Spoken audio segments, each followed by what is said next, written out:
everyone! Playing Fable Frost, the Ace Genasi Phoenix Soul Sorcerer, with a secret new level in something else tonight. Ooh. Hi, I'm Kez, and I'm playing Treasure Knight Crafter, the Tiefling Barbarian. I'm Matthew, and I'm playing Clever Stitch, the Tabaxi Arcane Archer. Hi, everybody. I'm Eric, and I'm playing Sirach, the Arakakra Horizon Walker Ranger. Howdy, y'all. This is Maz. I'm playing Taroth Oakenblade, the Wood Elf Scout.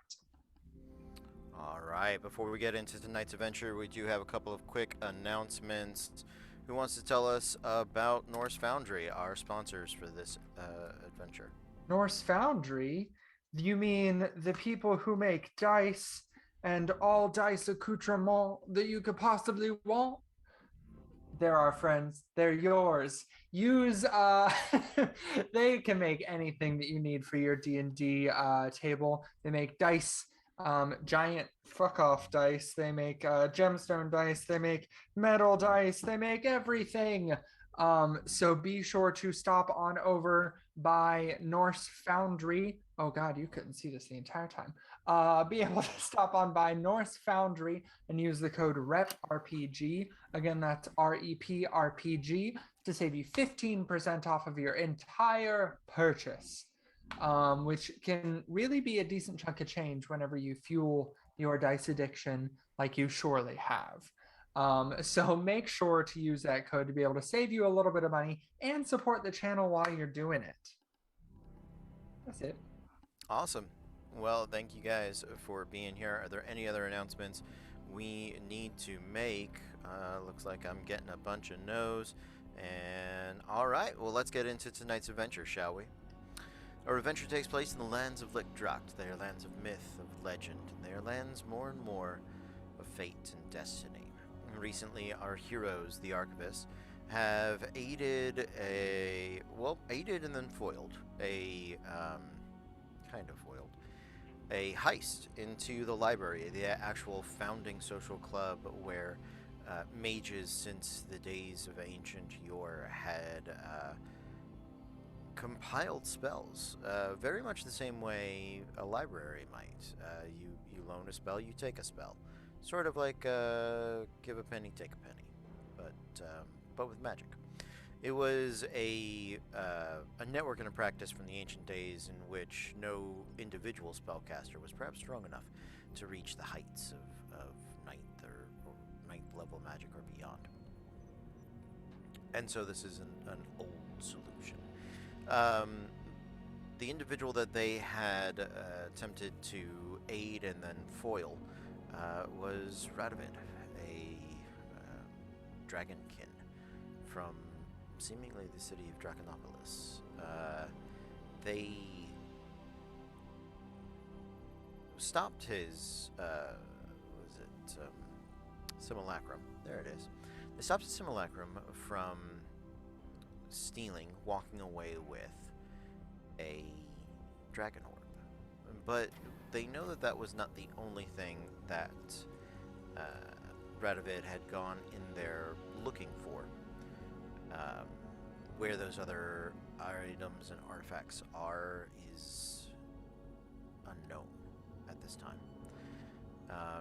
They also have discovered something of the root of the city of Cardian's magic to hold dragons at bay. And so this is where we are going to pick up our adventure just at the end of Clever Stitch, Treasure, and Fable's evening. We have Taroth and Sirach. Now, you guys weren't able to make it into the actual vault of the library, but there was still plenty of information and books and alchemical theories and things like that to be found and absconded with. That's probably the best way to describe that. Well, that die is gone. So during the heist, I would like Taroth and Sirach, if you guys would both make me. I'll give you an option. You can take an investigation check, or If you would like a specific lore check that is relevant to what you are looking for, you may make that test. And this is just going to kind of truncate and help us grab what information you were able to get out with. So.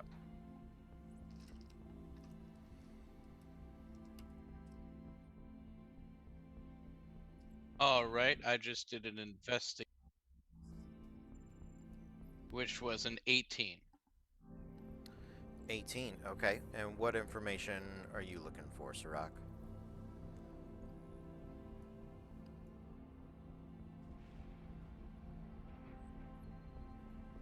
There we go. I'm thinking information in regards to planar travel. I know I have the so yeah, that's good. In more information into the inner workings of the cube that I have. Okay. And Yeah, its connection with planar travel. Okay. Yeah, sounds good. Tauroth, what do you got? Well, looks like anything that I might have been interested in probably doesn't exist because I rolled a natural 1. Ooh. So that's a total of 9. Total of 9. Well, what were you looking for? Mostly just books about like natural magics, primal magics, stuff like that. Okay. Yeah, that is relatively rare in this particular library. So you're probably not going to come up with a lot there. But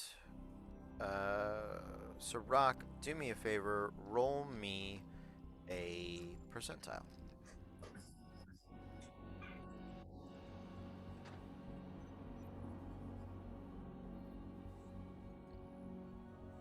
All right, that comes up to 59. All right. Almost nice, but not quite. Okay. So what I will say is that you do find that there is ways for you to. There are essentially formulas that you can use that will allow you to attune your cube to other planes without having to travel there. There are sort of these, let's just call them phone numbers for lack of any or websites, I guess, addresses, planar address that you can essentially program into the cube.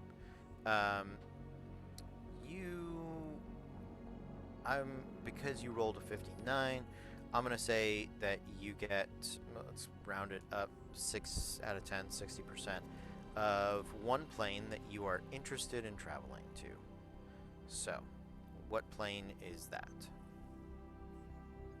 So I'm going to go with, because we already have the Feywild and the Prime Material plane on there. Yes. And we also have, so we have those two. So I'm going to go with the Elemental Plane of Air.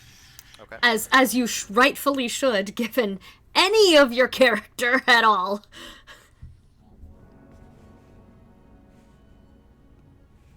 All right. And then I'm also going to see about, like, messing around with those formulas and seeing if I can instill them on a much more localized on me type area.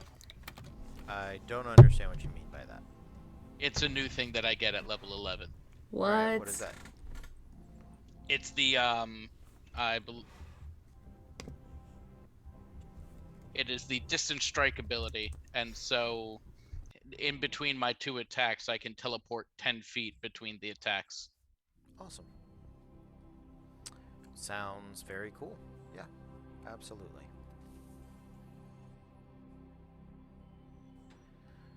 Okay. Is there anything else during the heist that you guys need to accomplish or get set up? Well, talking to Treasure about it beforehand, once Tauroth was able to get inside, her exact words were, if it's not nailed down, take it. If it is nailed down, take the nails and take everything. All right. That is very explicit. So at this point, if Talroth is trying to look for things, He just ended whatever's up with a free. bag of nails at that point. I feel like he got halfway through and just, she said, take the nails. Well, Remind me, Clever Stitch, Treasure, and or Fable. You guys had Yes. ended up with some gold value worth of Yes. things. We ended up taking. It was a lot. I think after the 8K that we owed Tui, Mm-hmm. we still got Like 25,000. 25,000 gold worth. Okay. And that wasn't even including some of the magic items and stuff that we had gotten. I believe it was exactly 2,500 gold worth. Because That- that that's sounds correct. like the exact number, actually. It was not an approximation, Yeah. it was that.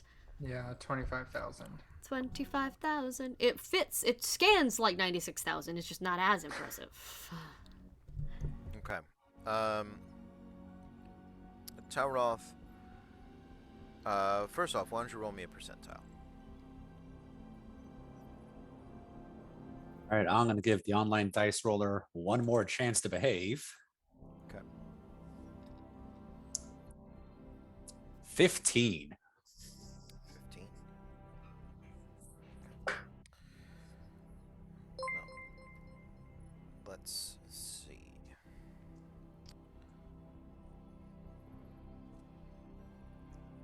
One question that I would have, would I have borrowed the group's bag of holding to do this, or was there a bag of holding in the library to take, or...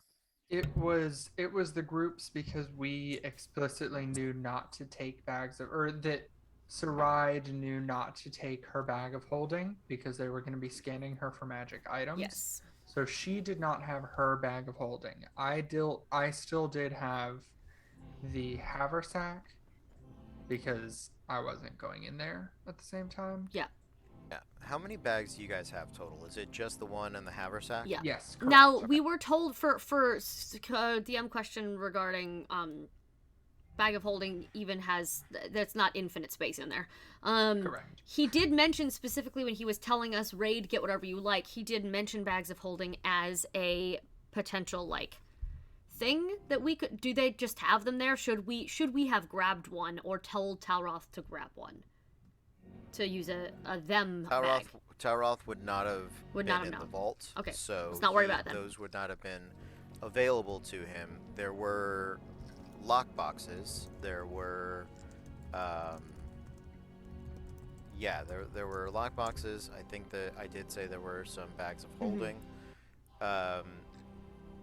No one seemed interested in taking them. No, because we have that. We don't need to each have our own. I feel like so. Sure. Yeah, I'm good. So as far as I understand, no one explicitly took any of them. If you would like to go back and say that you did, we're gonna. No, I'm good. Okay. Just Well, making then sure. that- Yeah. That's fine. I didn't want to Double have check. lost out on a good opportunity you as a DM were trying to give us if like we needed to I- have taken money. I so. mean, it's there. If you want to use it, you can use it. But Alright. if not, you don't have to. So. All right. So Talroth, I'm gonna say that your floorboards are worth 3,750 accoutrement. But what I am gonna say is that because it is in the public space of the library, we're gonna treat the plates, wall sconces, ever-burning candles, books, directories, chair backs, linens,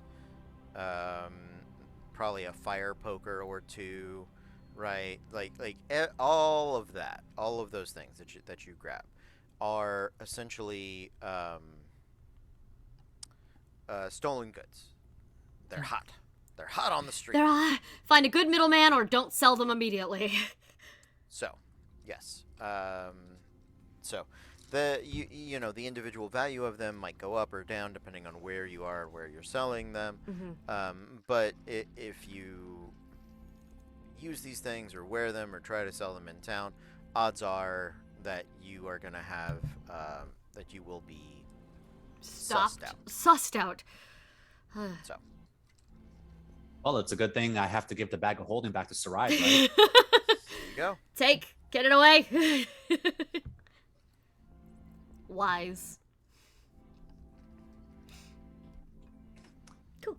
Oh, one thing I will do, even though I know the intention of what Treasure meant, I will get a small bag of nails together just to hand over to her. Yeah. Fun. Yes, please. Thank you. What is D&D if not careful manipulation of the understanding? Honestly. Right? Ooh. Absolutely. Mm.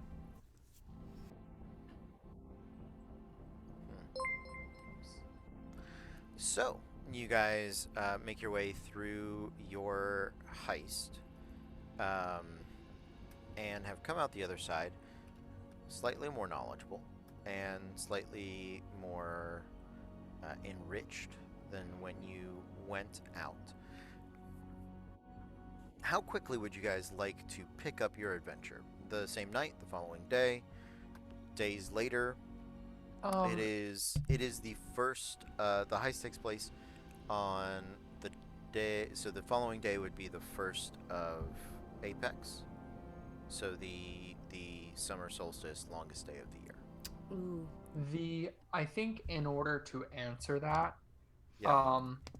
for clarification, Mm-hmm. and Yeah. just to kind of sum up some of the things that we learned from the heist Please. in regards to the bells. Yes. Yes. I know that we learned that originally, whenever they were made, that Gyron, I think his name was, made some items.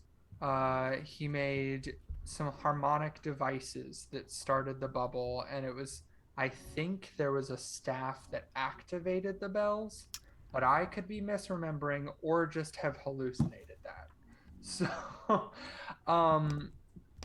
is that correct? Or do we have in our possession right now the information to be able to just go back to the forge and set up the anti-dragon And be bubble? like, bam, hits the ArcNet. Just shoot it past the Yeah, ozone and it will be fine. Yeah, like, do we have the schematics for some things that we can hand to dwarves and say, you're crafty, Build it. made?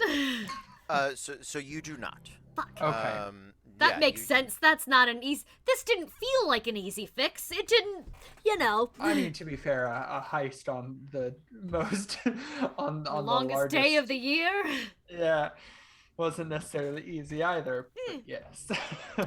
So you don't. Yeah, you don't have. You don't have the schematics. You didn't really know. Maybe if you had gone in there. Apologies. That's Maybe okay. if you had gone in there knowing what you were looking for, you could have looked for and found the schematics. But you did roll well, and so you did get some good information.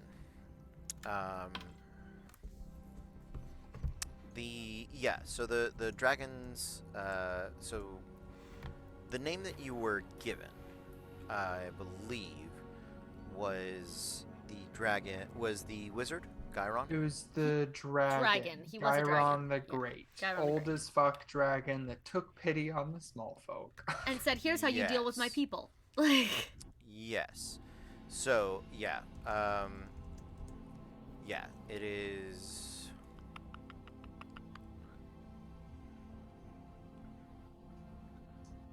Gyron Ramord would be the ooh. full name. Ooh. Gyron Ramord. And he had so he did have a great magical staff. The staff was because you nat 20 this if I'm not mistaken. There was a nat 20 at some point. I Somewhere. don't remember whose, but there was Yeah. some high rolls. Yeah, there was.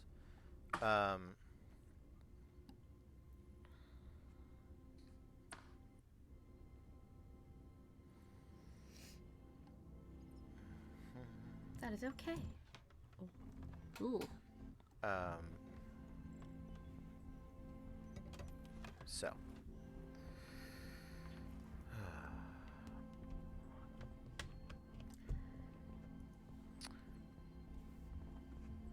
I will say that the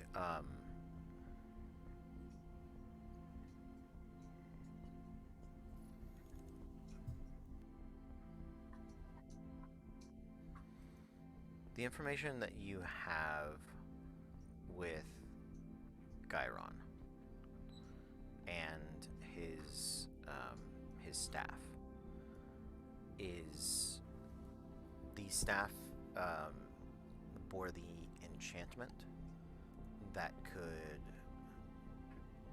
repel or attract the dragons. You guys knew this. You found that out last week. The other thing that I can tell you about the staff is it is required. Part of it is required to make the bells.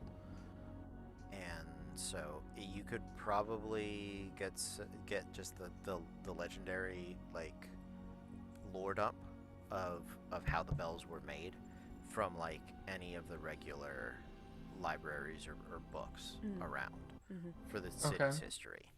You know,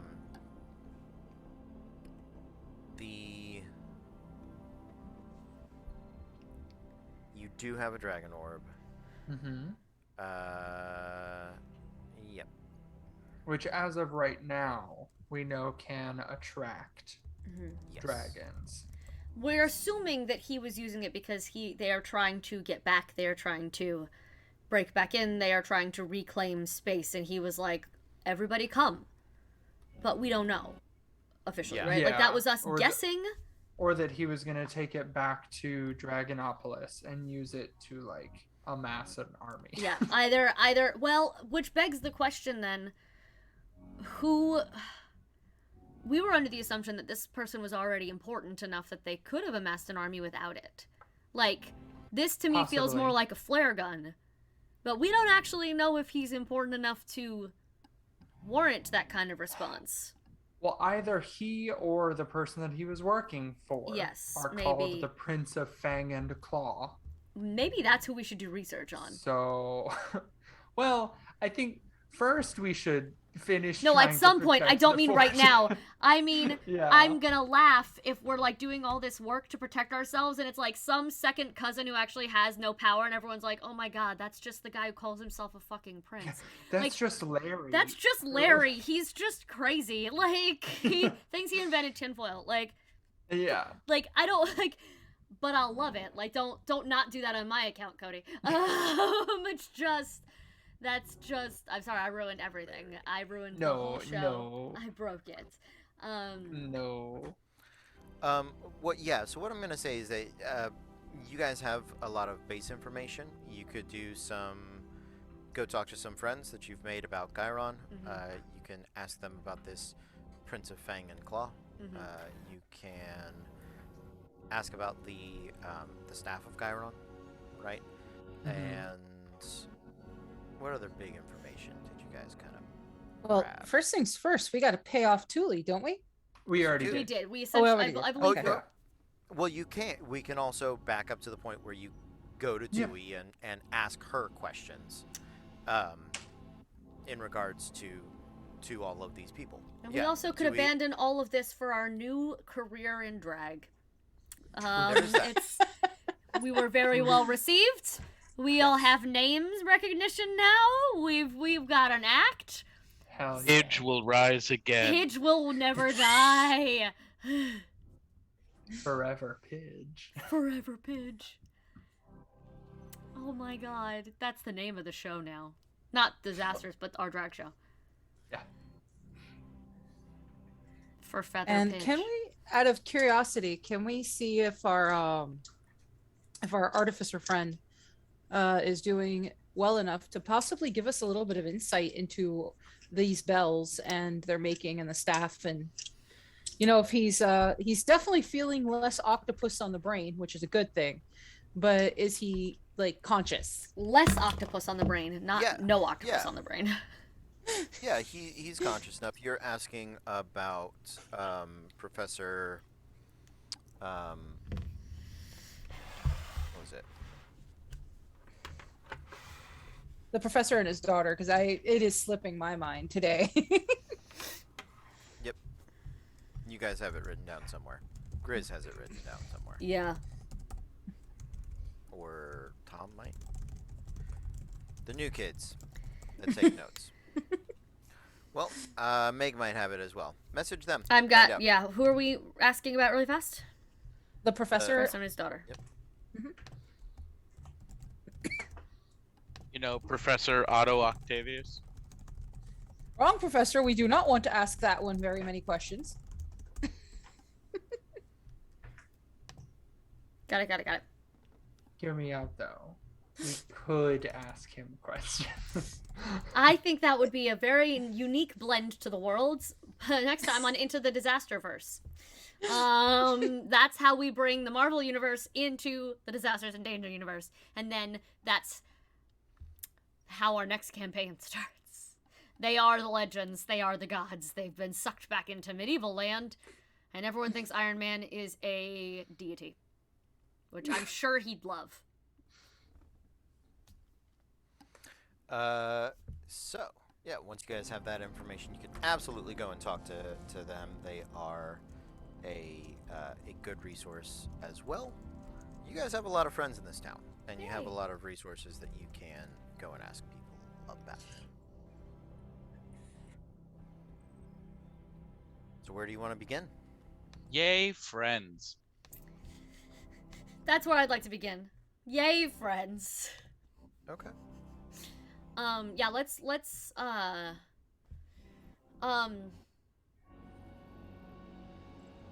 yeah, I'm trying to think who would have the most untainted, unpolluted information about the possibility of looking up what we need to do next with this orb or with the or whatever. Like there's people who will know it legend-wise, and like there were stories about this, but even Fable knows that not every story means it's true.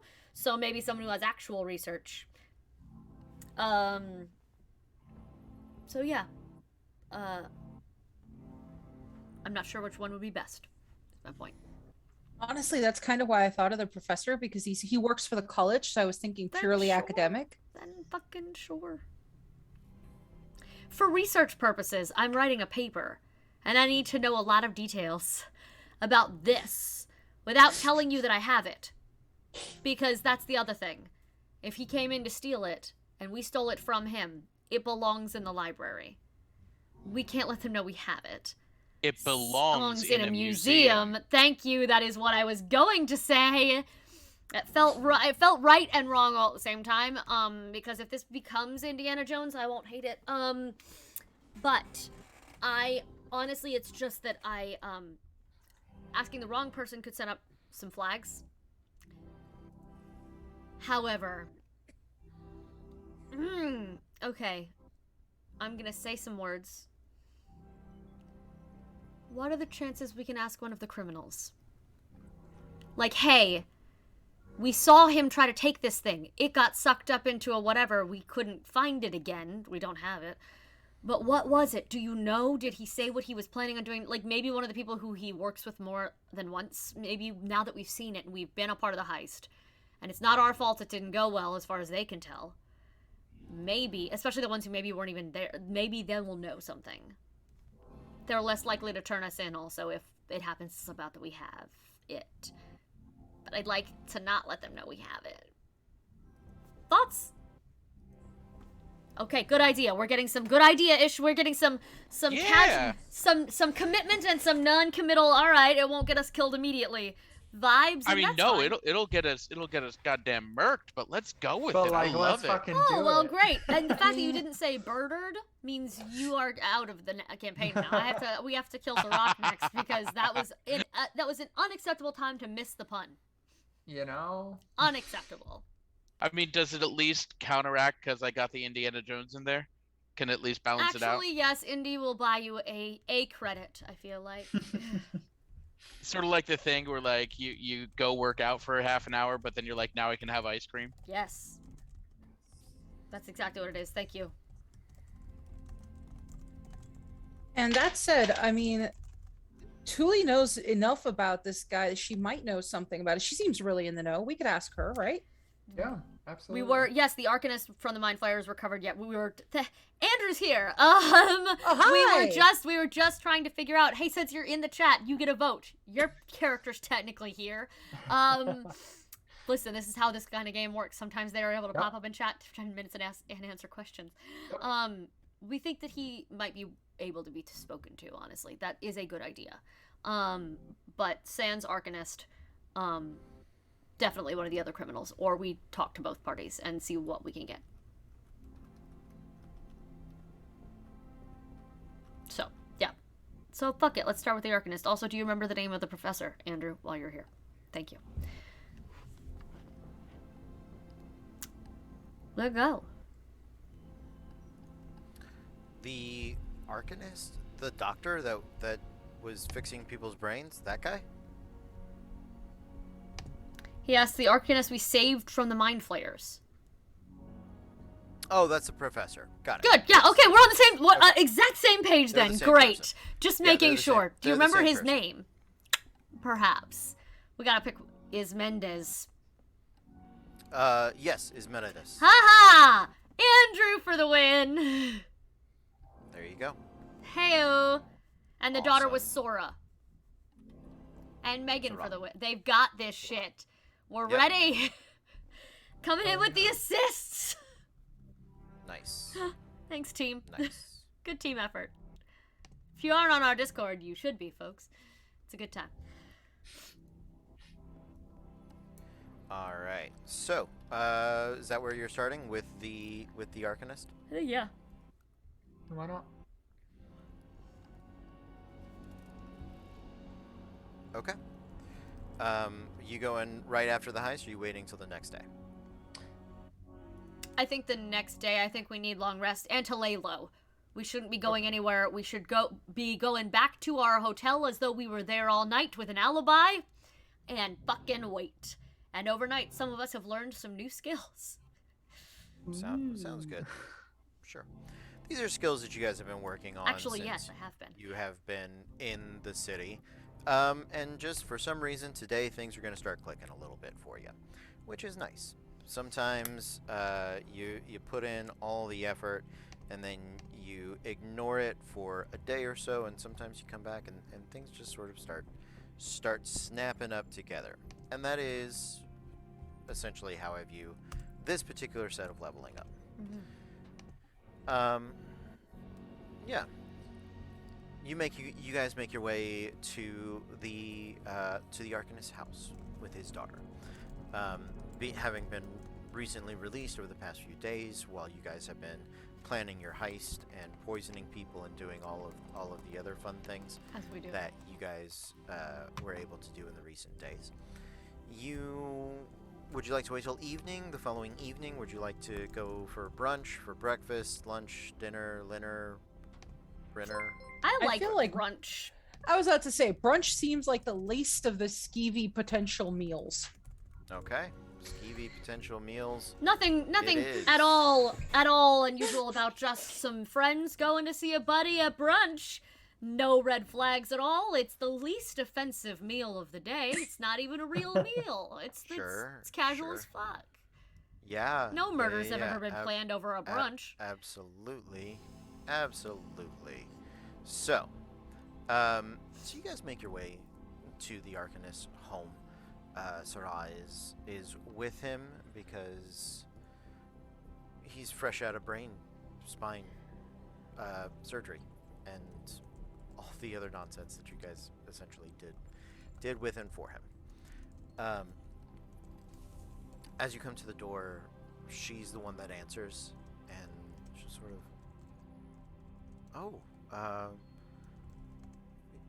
are you guys doing okay? Dad just got home a couple of days ago. He's he's not 100%, but if you'd like to see him, you're welcome to. Yeah, that was the hope, to see how he's doing. Great. Nothing else at all untoward. Well, now that you've said that, Fuck! In and out of character voice. God damn it, Caitlin. Um, but okay, yeah, come on in. Um, and so she does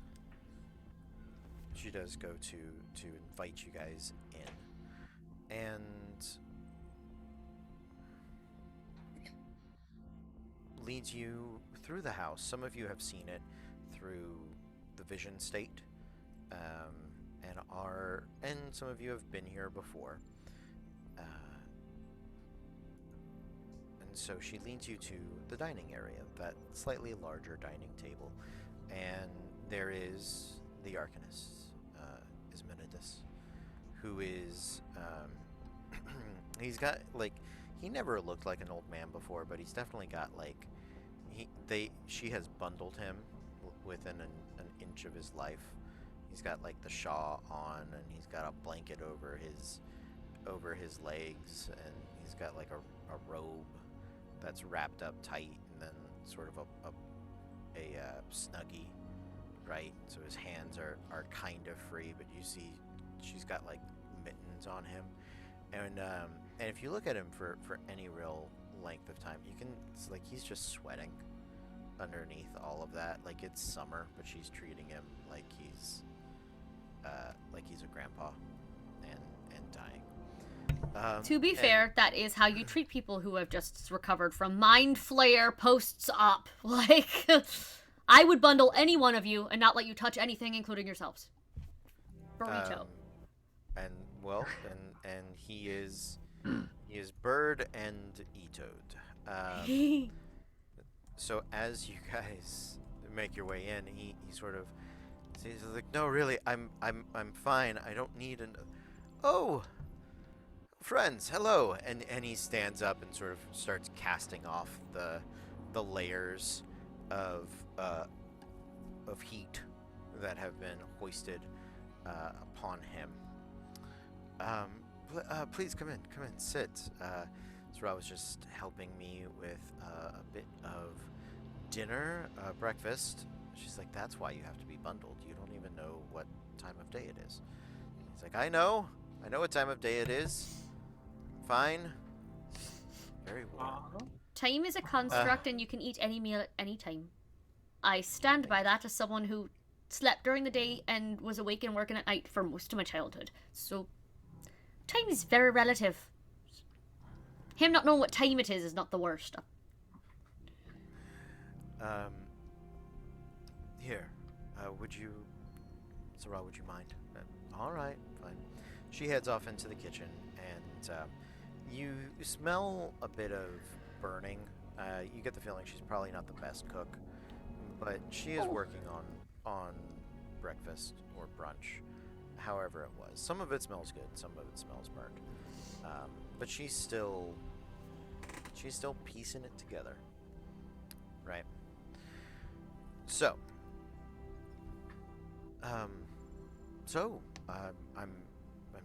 I'm feeling well. You all look relatively fine.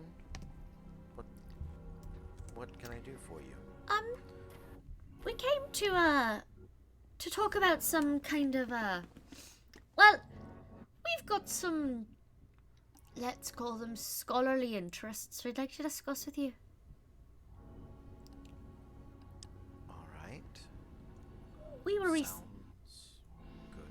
we were recently in a sticky sort of situation, and you don't need the entire story because then you'd be here all day or night or whatever time you think it is, or whatever time it might actually be. But we kind of came across something that you might know about, and she'll try to describe it as though she just saw him putting it together and realized what it was, and I think Treasure was the one who actually realized what it was. And you're below me in Zoom. You're over there in Discord. I just realized, or in OBS. I just realized. And so trying to make it A, for themselves, but B, so as to not implicate this man in harboring fugitives. She'd like to very much make it seem, allegedly we saw something. If we'd seen this thing, don't know where it is or what, but like, how would it work? What might someone want to do with it? Blah. That. Mm-hmm. I apologize. You're okay. Would you repeat that for me? Yes. Making it seem very much as though it is a third party. We happened to see this thing. Okay. Not mentioning that they have it. Great. What might someone want to do with something like that? Should we be concerned if one of these is out in the world? Can it be used to harm or help? What is it for? How does it work? That The dragon orb specifically. the dragon orb specifically, and extra pieces, and like, if someone was trying to steal this, maybe they'll be trying to steal something else next. Should we go protect it? Sure. I.e., do we Okay. need another piece? Do you know where it is? Like, Got it. but all Okay. while not making it sound like, unless things change, like we just have it in our pocket right now. Yeah. Cool. What I would like you to do Okay. is make a. I'll give you the choice: persuasion or deception. Cool. Or yeah, so those two. As you're having this conversation, it is essentially your attempt to persuade him that you don't have it, or just deceive him that this is purely. Why am I? It's purely hypothetical. Mm-hmm. Like, Right. So it's because there's lots of ways that people ask questions, and you're like, oh right, we're talking about you. asking We're for a trying friend. to- That friend is you. Exactly. Yeah, I am friend. I am So we're friend. trying to essentially throw him off of that trail. Even if I'm not doing it well, I want to always phrase things in hypotheticals. Even if he Yeah. knows, I'd like Sure. to always make them hypothetical. And you absolutely do. That is. Oh my is god. Done and done. I'm sorry, folks. That is a 4 plus 7 in deception. Okay. So 11. 11 to Okay. deceive. So while speaking in hypotheticals the whole damn way, he probably still understands what I actually am saying. That's fine, but she thinks she's very clever. Sure. Absolutely. I'm real pretty, If it's he- fine. If he does, he doesn't let on. Great. That he doesn't blow up your spot. As Great. it were. So that is a very rare piece. A lot of different magical items have sort of bounced around from the university and in and out of it. The institution has been lucky enough to do a fair amount of research on distant and powerful items, and the city itself has a bit of history with and surrounding dragons. My family, my lineage isn't exactly tied to it here, but being a professor has afforded me some opportunities to look into a few different pieces, and I actually do know a little bit about this piece, specifically because I did some research with it when as I've been working on my psychic network, right, and its capacity to communicate information, one over great distances, but also without words, right, and sort of the shared memories. It was a bit of a dead end, specifically for my research. It was a bit rudimentary, as it were. But I do know a bit about the orbs. The number of orbs is a little up to debate.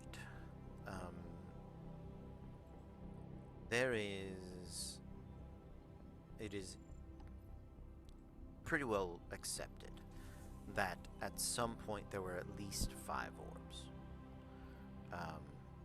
One for every widely believed chromatic type of dragon. Some people propose that there were at least 10 orbs, one for each chromatic and metallic.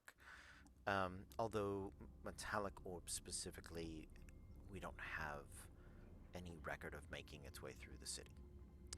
The number of orbs that still exist, kind of up in the air. And even if there is no metallic orb, there is, we believe, some form of metallic dragon counterpart. Essentially does almost the exact same thing, but focuses on the metallic dragons as opposed to the chromatic ones. The orbs are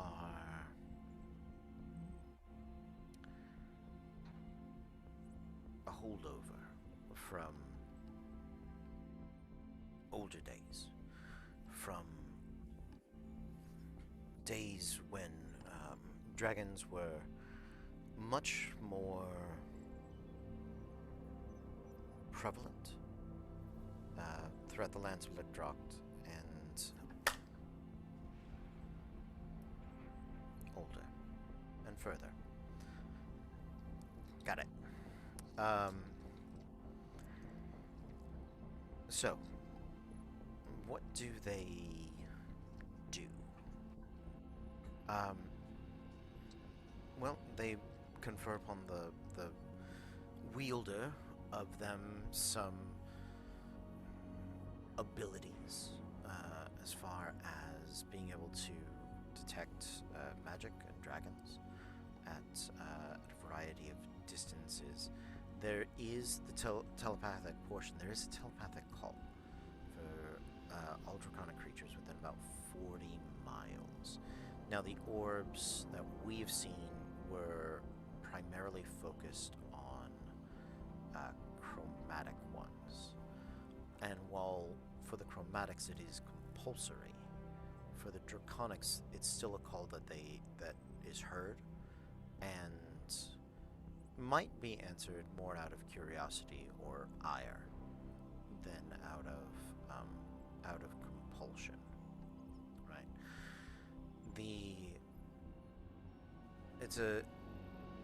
No dragon that's ever experienced the call of the dragon orb has ever admitted to being, let's say, compelled to attack its wielder. But whether it's charm or anything like that, or just them being quite pissed off about there existing an item that can summon them,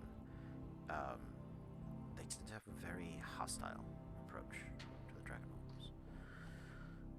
Now, what can one do with it? They say with multiple orbs, it becomes more compulsory, that you're not simply calling the dragons, but you gain the ability to command them. It becomes tougher for them to resist, or impossible, potentially. And so that is one of the reasons that the orbs were separated out, split up. Each orb by itself, very powerful. And so, between wielders being defeated by dragons, or presuming their abilities were greater than they were, or just them being hidden away, most of these orbs have kind of slipped into legend.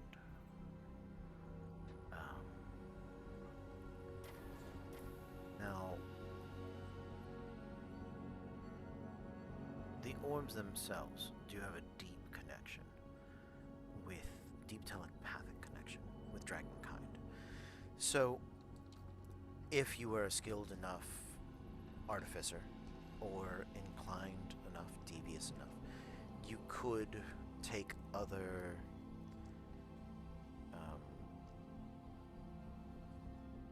telepathic focused items, artifacts, or eldritch machines, and perhaps use a dragon orb to focus it, and essentially gain the benefits of multiples of them without having multiples of them. There's a number, even just having a font of power, a place where the planes coalesce or where the ley lines converge, could be used to enhance something like that. Might be dangerous, might be odd, but that's the practical purposes of of the orb of dragonkind. Now, mythologically, the dragons believe that they are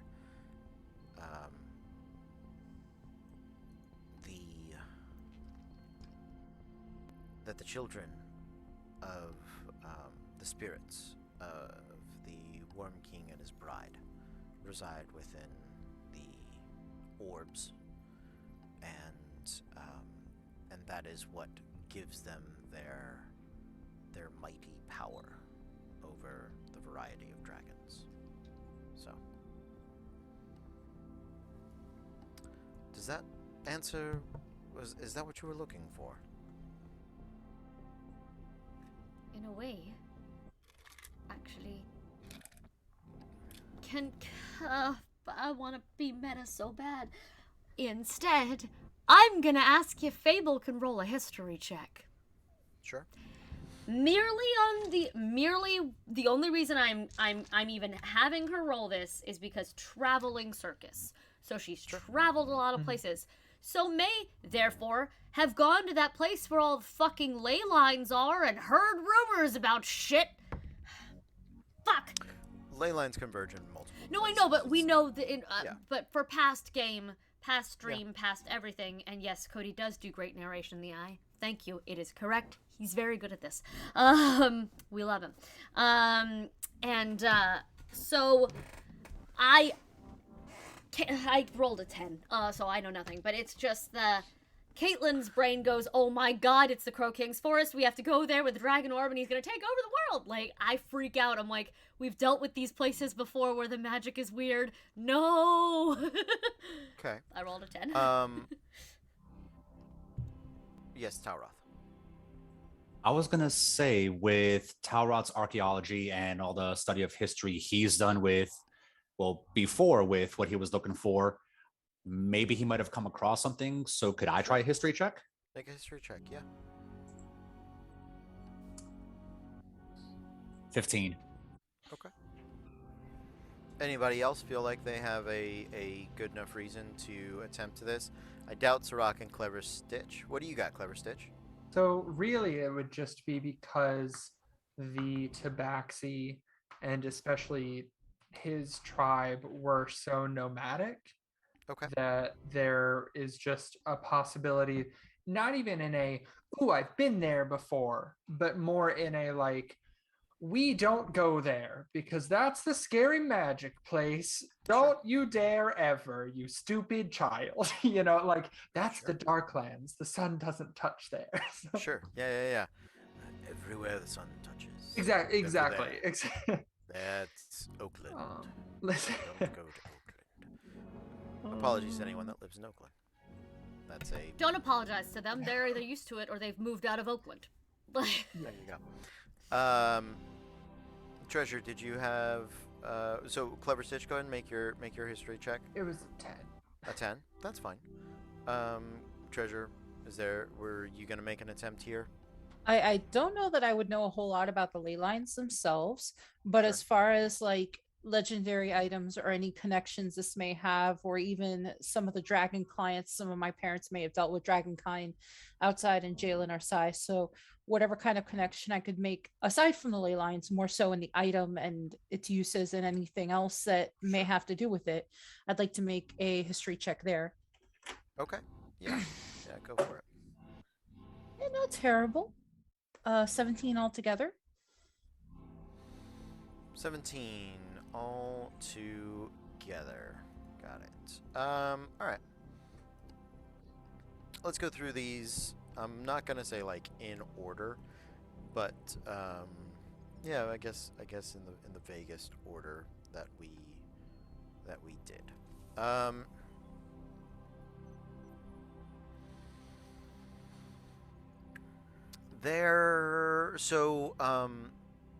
Fable, you don't know the stories. But what you do know is this. There is, you recognize the name or the moniker at the very least of the Worm King. It comes up in in the Republic's myths, the Republic stories, right? And you guys were in a college town, ostensibly a history and archaeology town. Yeah. You know, so, but you don't necessarily know the details of it. Tauroth, you got a 15? Okay. Here on this continent, there is a as far as archaeologically and beyond, there are a few points in the broader portions of the continent that have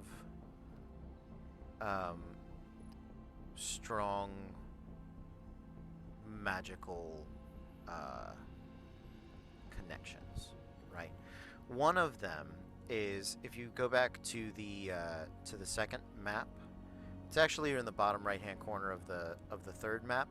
It's that little ring of mesas with like the towers and stuff in between map 2 and 3. When I made that mega map, like, you could kind of see it. That is a place that where ley lines converge, very, very thickly, I should say. There is I'm going to call it a web of ley lines that don't all single point converge, but are kind of close to each other, and have some individual, like, crisscrosses in the mountain range. It's sort of over and around the Black King's domain, right? None of them are. It's not a hub, right? But there's some intersections there. You get the feeling that might be why the teleportation magic that he utilizes functions well there. Also, if you talk with Sirach, well, he has already told you that there's a planar portal that is open there, so that could have potential for that. Other ley lines that you sort of know about are south of Dorian's Dawn. Not quite in that place your very first adventure with the Tower of La Rochan, but like a little further south of there. And there are some more that are kind of further north. You're not sure if it's the Great Game specifically that has kind of pushed them out away from the playing field or to the corners of it, but within the larger bulk of Eastern Ligdracht aren't a ton of them. Okay. Draconopolis might be there, but they would be a different set, and you wouldn't have any information on it. But you are just guessing that there's some sort of important reason why that city was put where it was. And with no greater landmarks being obvious, no mountains, no rivers, no particular forest, no oceans, you're kind of just taking a stab in the dark at that. Clever stitch. The Tabaxi have a rich oral tradition, and so they don't have they don't have specific areas that they necessarily avoid, but they definitely have myths about the dragon's history, and myths that they sort of break down into a few different time periods, right? There are the days of the dragon god. There are the days of fire and wing, where dragons had spread across all of the land, and then there are the days of the fires in the west, and that is after the game, right, has begun, and they've been exiled to the west. You now have a frame of reference for some of those myths. You know what I mean? And Treasure, you were rolling history on the magical items themselves, specifically, right? Okay. And what did you get? 17 total. 17 total. Okay. Dragon orbs are not something that you would know about, or they don't exist in any as anything more than like rumor, or like, hey man, wouldn't it be cool if in the east. So throughout Rotom down to Jalen Ursai, throughout that southern continent, the dragons that are there are either extremely old and extremely powerful, or they're sort of scattered young upstarts. There is no unified dragon front. There is no bulk of them enough. Like, you get why this doesn't exist in Rotom, because even if you had it and you tried to call dragons within 40 miles, you might get one, right? You might run into a clutch and get like 3 within 40. Like, it's like, this is odd, right? So it makes very good sense why none of those are there. You do have just sort of a vague knowledge that holy draconic items, so magic, like holy items, right? The for spell casting, things like that, were on an uptick for your family's business coming out of Jalen in your youth, and that's about what you got.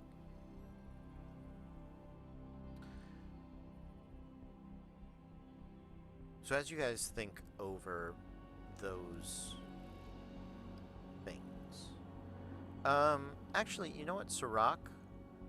Your rangering has improved. Why don't you make me a survival check?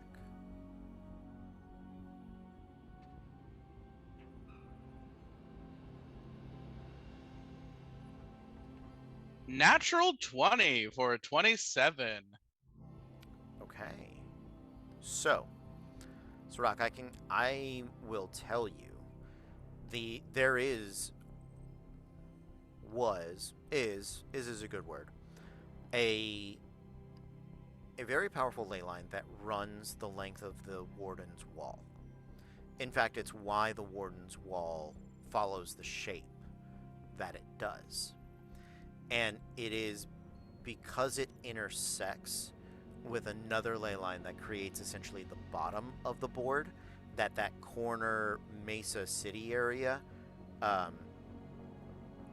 is strong in Magic, because it's essentially the corner of the board, and it gets like a spillover web, right? The magic required to maintain the Warden's Wall between Eastern and Western Lick Droct is something that would require constant magical energy, the amount of which would be incalculable. And so it has to exist and draw any energy from the natural magics of the world around it and of the other planes in order to sustain itself. And in fact, it does sort of pull, magnetize, like string press any of the other ley lines that would have existed throughout the middle of that area out towards the edges to preserve that magic. Ooh. So, you all have a Mind Palace moment, each of you, and the and the professor Except just for kind I'm of looks. Alex from Happy Endings, and I come up with nothing. I'm like staring off into the distance, and I'm like, I wonder how cheese sticks would be with brunch. I wonder if I can make it. Like, she got distracted by her own. Like, she's got no stories. The Worm King. I wonder what they had at their wedding. That's all I've got. Everyone else is thinking. I'm gonna keep thinking. Like. Arcanus Ismenides sort of looks over you all, and he kind of you all look like my students in the middle of taking a test. Thank you for thinking I could be a student. Of course. Is there anything else I could help you with?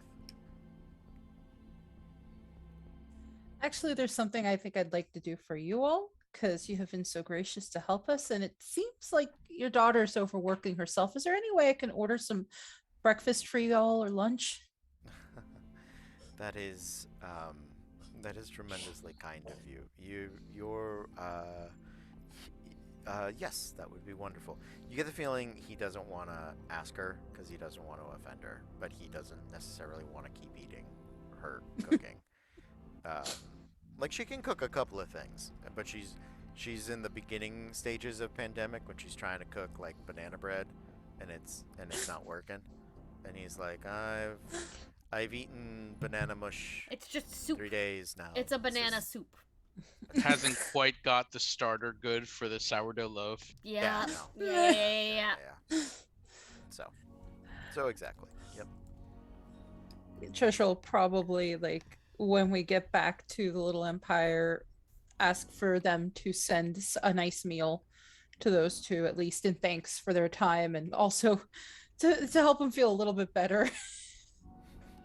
That's very kind of you. That is very, very kind of you.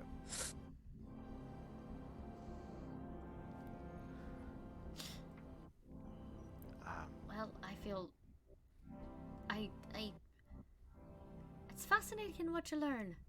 And I'd like to come talk to you about other cool magical things if we're in town for a while, if that's alright. Of course. My door is always open. Oh, great. Thank you. Okay. You guys enjoy what there is of Sarah's cooking, right? She does amazing toast, and I don't mean that in like a derogatory way. I mean the Kate and Leopold toast. It's perfect toast. Perfect, yeah, perfectly toasted, buttered, cinnamon with a jam she probably made on her own, like a strawberry jam. Like it is. Well, that's you my know, bedtime movie tonight now. Thank you. Ugh. You're welcome. Yeah, like that toast is there. Toast that As make far you as want to the- go back in time for somebody. That's very good toast. It is very good toast. The breakfast meats, the bacon, the ham, those are fine. The other things are a little overcooked. The eggs are a little overcooked. They're a little firm. You know what I mean? You know, the fruit's kind of cut up weird. It's all right. So, after your brunch, you guys make your way out back into the city. What's the next step in our journey, friends? Oy. I think it's...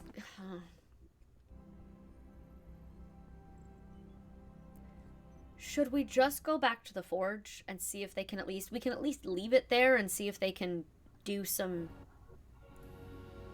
stuff? I mean, Or if we could try to recreate the right pieces for something. Like, we don't have access to an Eldritch machine, but they might have something in the forge that we haven't explored all of yet. I do want to point out, you guys asked specifically about the Dragon Orb. Yes. You didn't ask about Gyron or how the bells were made. Yeah. Those are Correct. different paths. No, but he didn't specifically say from this, and you can put up a shield around your city with this dragon orb. So we know it can't do that. Like, Right. It so can't. I'm assuming he would have told us if it could. As far as he knows, it can't. Yeah.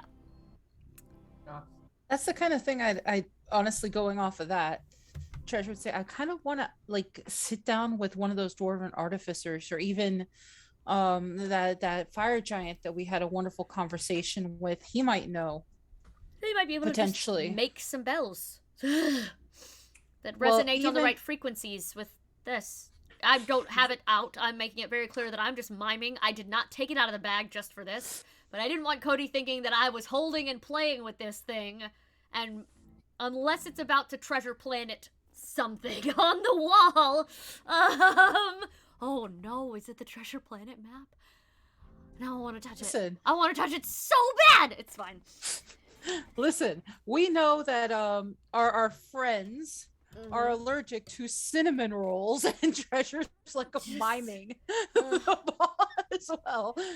So, well, they either come for cinnamon rolls. I wonder if they could be allergic to cinnamon rolls, but that seems like something we should ask a baker about. And this is a very failed attempt at like thief camp kind of nonsense. It is bad, but.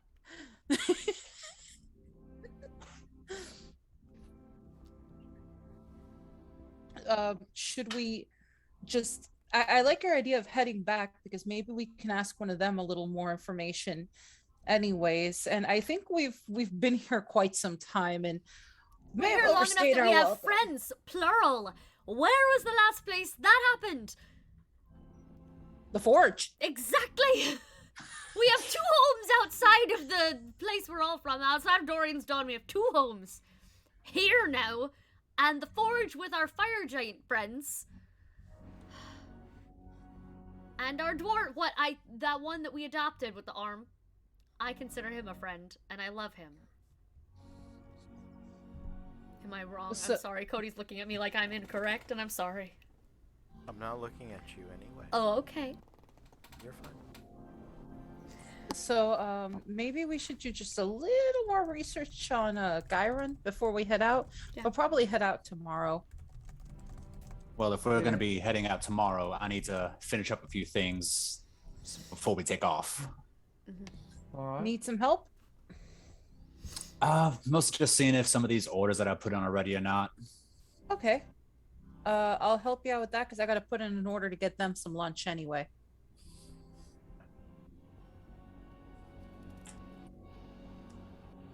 All right.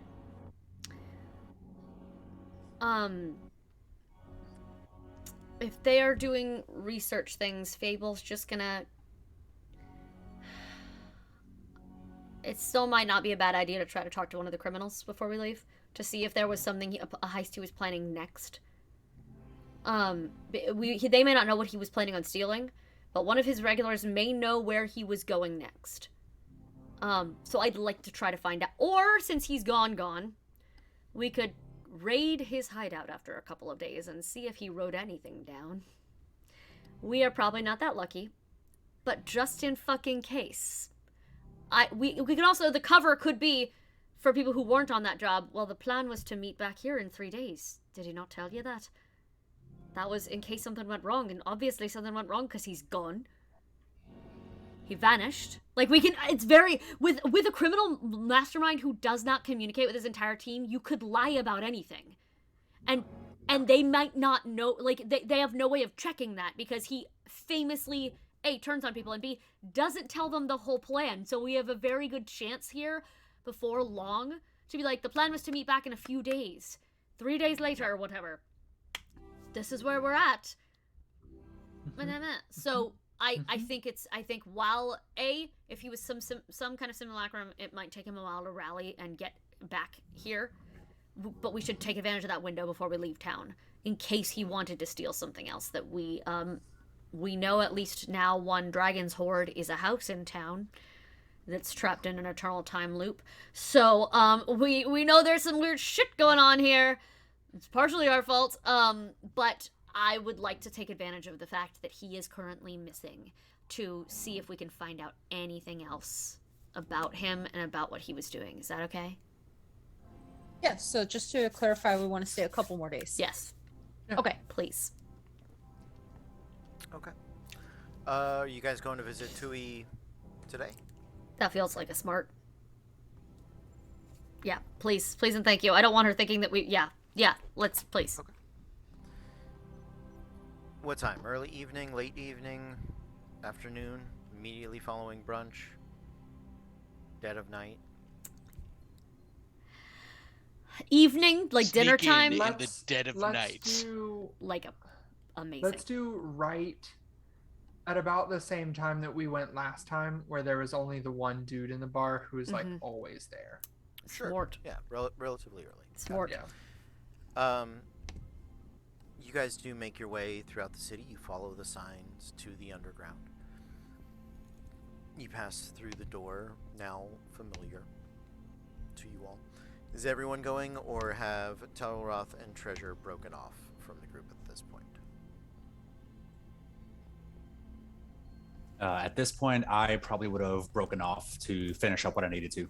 Okay. And I would have broken off as well to go ahead and order that lunch, and then of course give him a helping hand, but also to see if we can find anything on Gyron. Okay. All right. I'll get with you in a minute, Treasure, to see where you're going to gather that information. You guys make your way into the underground. Tui is prepping her flesh golem for the day. Phil, our drunk gnome, is there. He's in the corner. The place does look well maintained. It's definitely been through a buff and polish over the past few days. You guys haven't been here in 2 days, and so seeing you come into the area is definitely reassuring for her. And so as you make your way in, she'll sort of, oh, all right. You guys are alive. That's good. You know, after the entirety of the library disappeared, it seemed pretty, well, a little more of a 50-50 shot, let's say, whether or not you made it out. But I'm glad to see you. I hope you have my money. We do. We do. Here you go, and you will have no need to worry about him not paying you anymore. Radovid was here. Fuck, shit, god damn it. That's a question Well, mark. Oh, Yeah. okay. I sort of. Oh. Although I don't know if he's planning Yeah. on coming back anytime There's always soon. sort of places. He's never actually places. Is that his norm? To be Yeah. made of snow whenever he's heisting? Snow or ash or sometimes So, feathers. Does he? what all, Yep. out of curiosity, Yep. what all do you know about him now that we've finished this little job of his that you weren't quite letting us know before? Make a persuasion check. I'll give you advantage because you successfully completed the job. I don't know why I started fucking talking like Clever Stitch's charismatic. Let's see. Either you can do it. You're both there. Any. Please, Yeah, I can- God, can the I- charisma Because caster? yeah, I was gonna say, because I was about to ask the same thing. Honestly, was well, honestly, because especially since, as you probably guessed, he did try to betray us, and we'd like to know if more trouble is coming our way, among other things. So I would like to make a persuasion roll. Go for it. Yes, that's slightly better.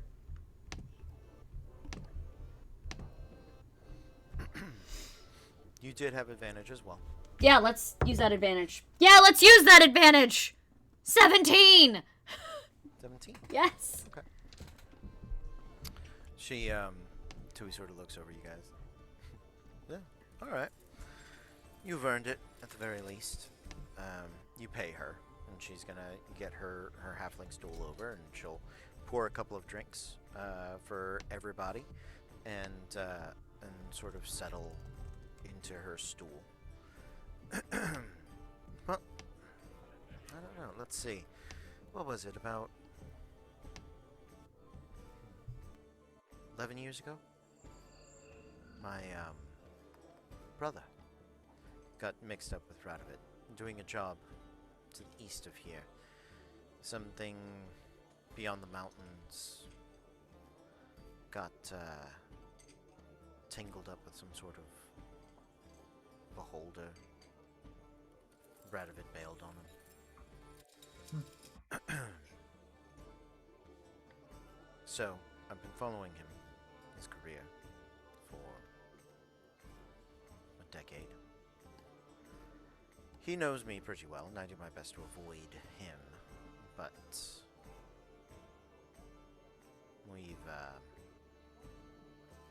we've tripped each other up more than once or twice.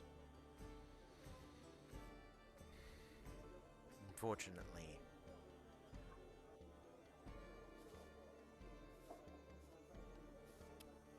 my brother never made it back. So, I put a lot of time and effort to making sure Radovid doesn't, that he gets what he deserves. So, Well, what do then I know it's- about him?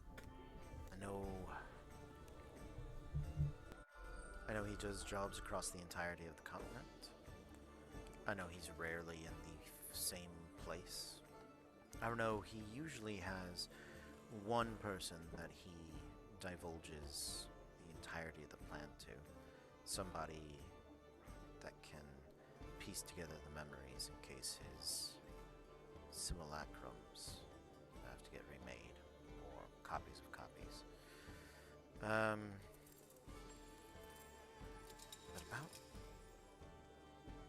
about 3 years ago, something happened. He got weird, and weirder. He got more cautious. Radovid was always a bit of a mastermind, but there was a playfulness to it. Jobs that were wealthy or challenging, but I don't know. Something happened. His targets changed. Targets that were extremely dangerous or traditionally very low value. Not a lot of money. Either looking for information or I don't know. Random pieces of things. The payouts got better. The dangers got worse. Put a lot of criminals in the ground. Probably the best anti-theft device in all of Lick Drop. It just gets his thieves killed. Most of the time. So, With a reputation like that, I'm surprised he was still able to find people who'd work with him at all. Do you think there's a chance... And I'm just spitballing here. You'd assume something like that would look for someone who was desperate and willing to take anything for the price if what we've seen with the gambling debts and the people who wanted something more and the people we took out of the running is any indication. Might he also just be afraid of something? And that's why he got bigger and more reckless.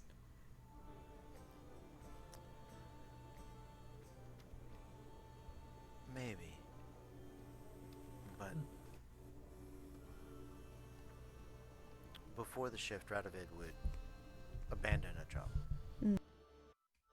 Things went wrong, he would call it off. There's something pushing him. There's some sort of need to succeed at these things. That's why we were able to implant you all. In the past, he would have rolled into town with his own team, collected from elsewhere, and if anything went wrong, he would have just left, rescheduled, come back, done it at a different time.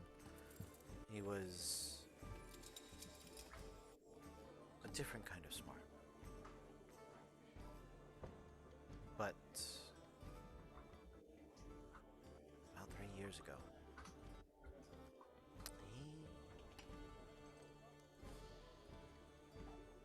like I said, the job's changed. He would even pay out of pocket at times. To have. Normally, you do a job, you get a share. Those low-paying jobs, those jobs without a lot of money to be earned, no coin or magic, no power, prominence, he would pay out of pocket. So, maybe he's scared, but he's sticking around for some reason, at least on the continent. If he was really scared, he could have taken to the west, head to the Forbidden Kingdom, or east, especially after the public arrived, disappear into that place. No, he's here for something. Not sure what.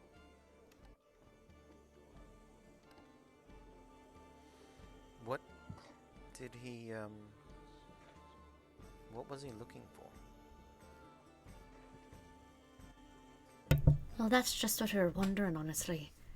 It feels to us like what he was looking for there, what he was willing to risk so much and so many to find, may have been a piece of something bigger.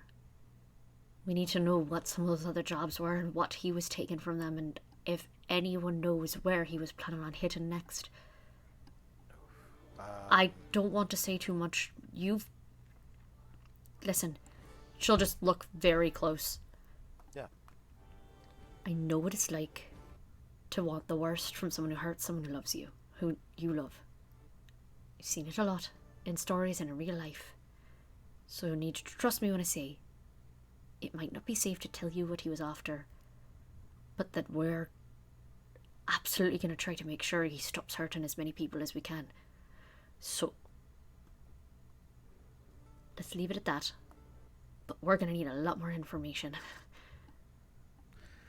I mean, I can give you a little information on some of his past jobs. I know It's a good place to start. a little bit. I would like to make an insight check on her, please. I believe her when she says that, but also she hid some stuff already, and in my brain goes, if this was a comic book, she would actually be him.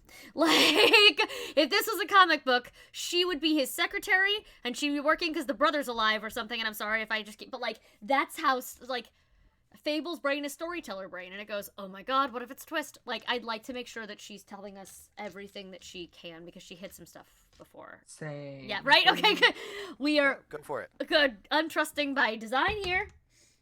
Ooh! Is it not 15 plus what is my insight? Plus 1. 16.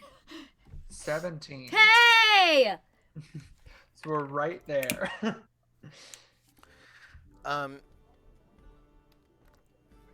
She's a little difficult to read, but she seems to be forthcoming. Alright. She might be withholding details that are more embarrassing or personal, but yeah, you don't think she's telling you everything, but you don't think she's withholding anything or obscuring her particular, like, greater objective, her bigger motivation. You get the sense she genuinely has very little care for this guy. I might be able to look into some past jobs. I know a couple of people that made it out, but I don't know a ton of them. As far as this job goes, I mean, best person to ask would have been Emery, but I'm guessing he got, well, crushed when the building disappeared. We don't think know, he's, do we? Yeah, we do. We Yeah, do officially? Yeah, that he got shunted out to the astral sea. That Yeah. fuck shit. You're right. Listen, we'll go get him. No, he won't. He's a criminal. God It's damn fine. it. Yeah, but he's a criminal who could help us right now. Well, If you want information on Radovid and his plans, Yep. That's what I Emery is figured. Emery is the person you need. That's what I figured. Well, unless you know of a way to astrally travel, I don't know if we'll be able to ask him anything. Well, we might not be able to ask him, Oh. but maybe he has a ledger. What? Are you asking Tui that? Mm-hmm. Yeah. Okay. Mm-hmm. She kind of looks at you a little sideways, and she's like, You're in a city full of wizards. I'm pretty sure you can pay one of them to Just open get us the there gate on to a the astral tether. sea." Yeah. Yeah. I will I happily don't risk know if that I journey. trust it. I will take it. I have enough arcane dust in me, and I have access to other spells. I'll find a way back. She has enough I've got hope. 5 of my 6 left. I will do some weird shit. Yeah. If anywhere, you could find. Sure. You could find. I pop in. I need your pin code. I need access to Tarak? your stuff. Thank you. You're with these two, aren't you?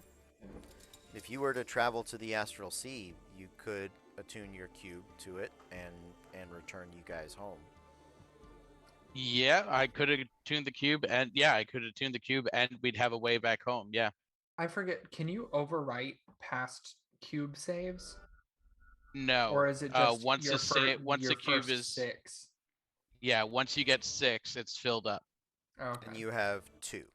Yeah. Right now we have the material plane Fair. and we have the Feywild. Gotcha. Okay. And 60% of the elemental plane of air. Lit. So we have 3 So, like- phases still uncalled for. Yeah. Gotcha.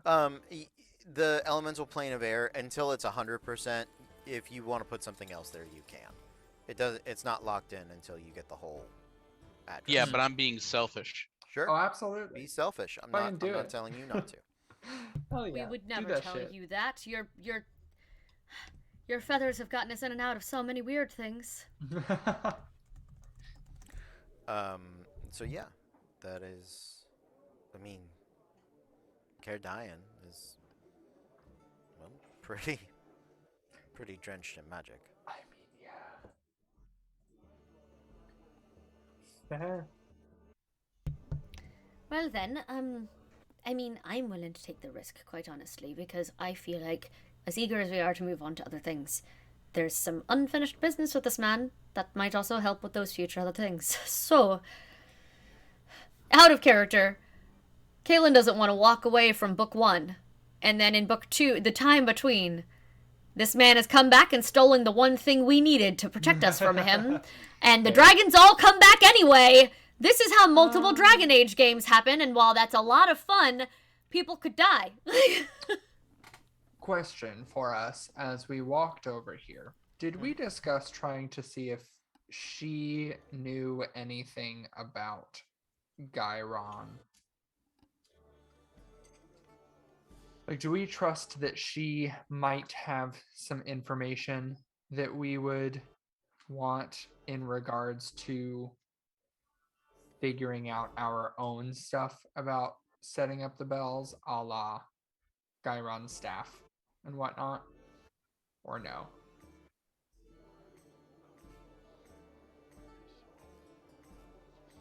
Because I'm okay asking her, especially if we fuck off. Like, what the fuck is gonna... I mean, bad things will happen, but like, what the fuck is gonna happen, right? I'm fine with that, honestly. I feel like at this point, yeah, All right. we probably have a Cool. limited time in this town left to get all this Cool. shit done, and I trust her more now than I did before Hell we yeah. came in, even. And I didn't distrust her before. I just Yeah, no, absolutely. personal trauma bonding. That makes me trust somebody. It's not a healthy response, but there we go. But it's there anyway. I have a question for you, and you may not know any of this information, or you may just have a lead. However, have you heard of Gyron, the ancient dragon that helped create the bells that protect Cardian as a whole?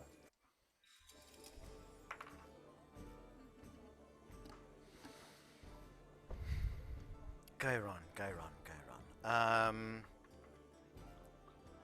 It sounds familiar. It's not. Perhaps less him and more a magical staff that can somehow attune to harmonic devices that, when they toll, protect the city from dragons. Don't say the word bell. Tell the whole story, but don't say it's on the word taboo list. Don't say it. She sort of, oh, all right. Not really my wheelhouse, but if you want to talk dragons, there is a draconologist that I have done a bit of business with. He works for the school, but he does like getting certain luxury items from Draconopolis smuggled in, and so I can put you in contact with him. If you would not mind. Yeah, that's not a problem. So if you want to talk dragons, that's who you should talk to. If you want to talk the enchantments of the city, as she sort of picks up what you're not saying and doesn't say it as well. There is. Well, I can point you to the people that are in charge of it. There was a person in here about, I don't know, maybe a year ago? No. 18 months. This person around about 18 months ago. And they were poking about on there. Got the feeling they wanted to put together some sort of theft of it. If that's more what you're thinking of, I can give you the direction to them. Although they are, I will say, a little indisposed at the moment. By all means, the more the merrier. Why not? All right. So, your enchantment stealing scoundrel is named Nosmas. Came on a boat from the west. He is currently being held in Kerdian's prison, Figured. which is to the south, and she gives you the directions. Prison break time. We did a heist already. It is prison. That is the new direction of the show, and I'm here for it, honestly. She gives you directions to it.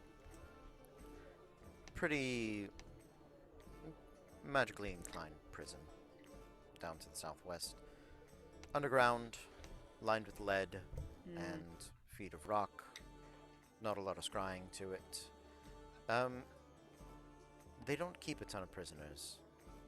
Most of the time you get polymorphed into, I don't know, some sort of karmic entity, and you live out the rest of your days as that. For some reason,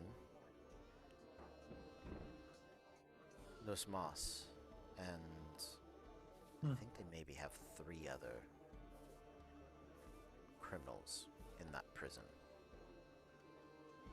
They keep them alive. They don't polymorph them. They don't execute them. They don't change them for whatever reason. Not exactly sure. So. Interesting. Thanks for the sub. Hey, thank you for the Bumblebee sub. Bums is the cutest name in the world. That's all. Other than that, if you want to talk dragons, you want to speak with Aka Aksim.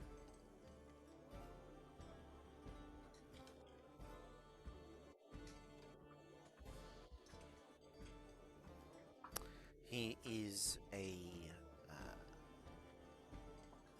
intellectual, a devotee, cleric of knowledge, and you can find him in the. She points you to the religious district, and gives you directions to his temple. All right, thank you so much. And he will he'll slide a few gold across the bar.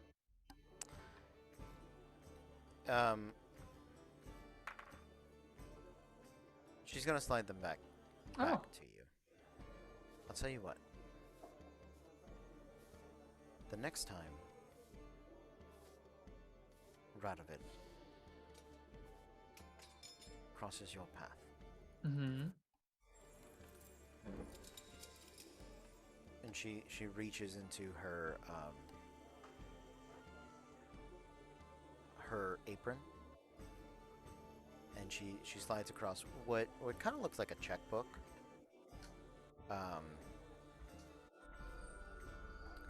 Why don't you go ahead and put one of these in it? All And right. when you fold it open, or when you look inside, there are 3 needle darts.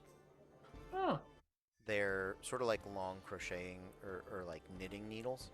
yeah. Extremely sharp, perfectly shaped, individual pieces of metal.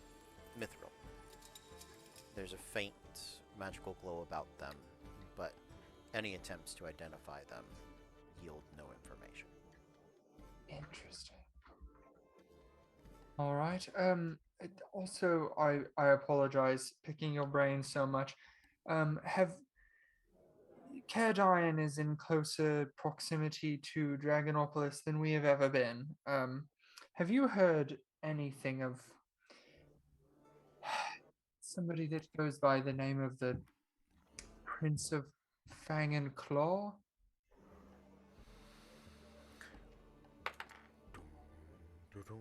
At least that wasn't an immediate.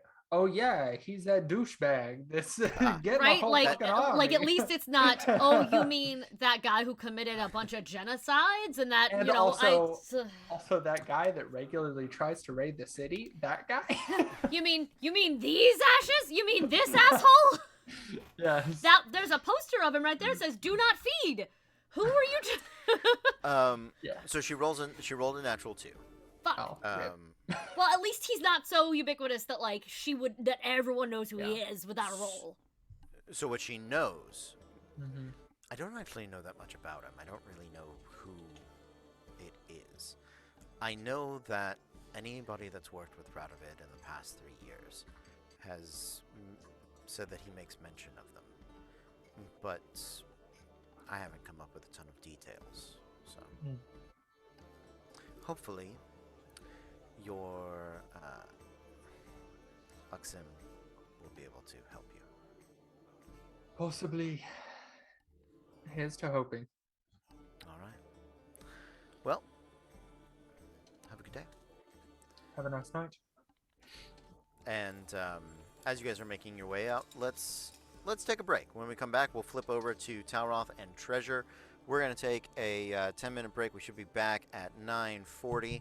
So we are going to see you guys in just a couple of minutes. Thanks for hanging out with us. But until then, Timing on welcome the back, follow. everyone. We are Random Encounter Productions. I'm Cody Stone, and with me tonight we have... Caitlin playing Fable Frost, the Ace Genasi Phoenix Soul Sorcerer / another class for 1 level now.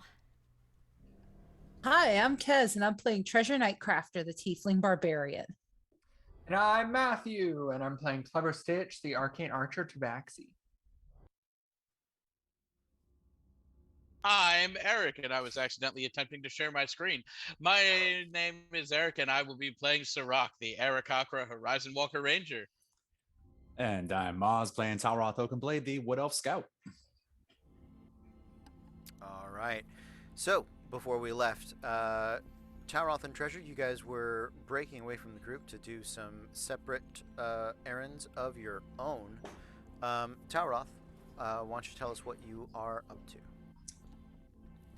Well, this would have been something that probably he would have been going after for the past few days or so, ever since things happened, Hmm.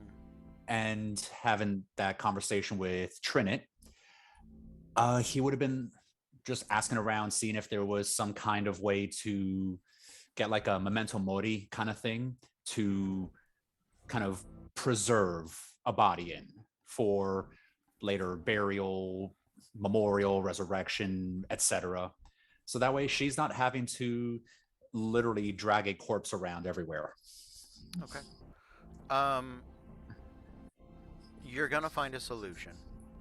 What I'm gonna ask is that you roll a percentile. Okay. Um, why don't we first do this? No, let's just go to the percentile. If you roll above a 75, however you want it to work, Pokeball style, cool. If it is It's a 49. okay, well, I didn't even get to finish telling you the options. 25 and below, I was gonna have it be a weekend at Bernie's scenario where she could pup, like he was preserved, and she would puppet him and he would move around, but we didn't have that, so it is going That's to be a Stardust. tasteful. That's the fight scene at the end of Stardust. Just Kinda, yeah. If you haven't seen Weekend at Bernie's, or the infinitely worse, better Weekend at Bernie's 2, I loved those movies. I've as a never kid. seen either one, so we Oh, should have a weekend, babe. I thought they were the funniest things ever, and the truth is, I'm afraid to go back and watch them again because I'm afraid that they won't be funny anymore. I've actually heard they hold up. Like, Oh, not just good. from a nostalgia standpoint, like I've heard they hold up. And to be fair, most nostalgia films you've introduced me to have not had a negative. You've Yeah. never sat then and been like, well, I regret making you watch Well, this, like the rejects that's or whatever true. it was. What's the one? Yeah. The replacements. The Oh, The Replacements. so yeah. good. Yeah, the most 2000 sports movie Yes. I've ever. I loved it. I love that one too. But yeah, Cody, if we were going Weekend at Bernie's, I don't know how good she is with the steel drum to get that beat going. Right? I know. That's. Yeah. Oh yeah. That is. That Muppet dance walk is the height of acting, as far as I am concerned. And not David Schwimmer does a pretty good job in that one as a straight man. So on board. Okay, but yes, so it's going to be a far more tasteful coffin, permanently enchanted with Tensor's floating disc, and a Spare the Dying enchantment. So let's go ahead and call that. Why don't you roll me 2d6?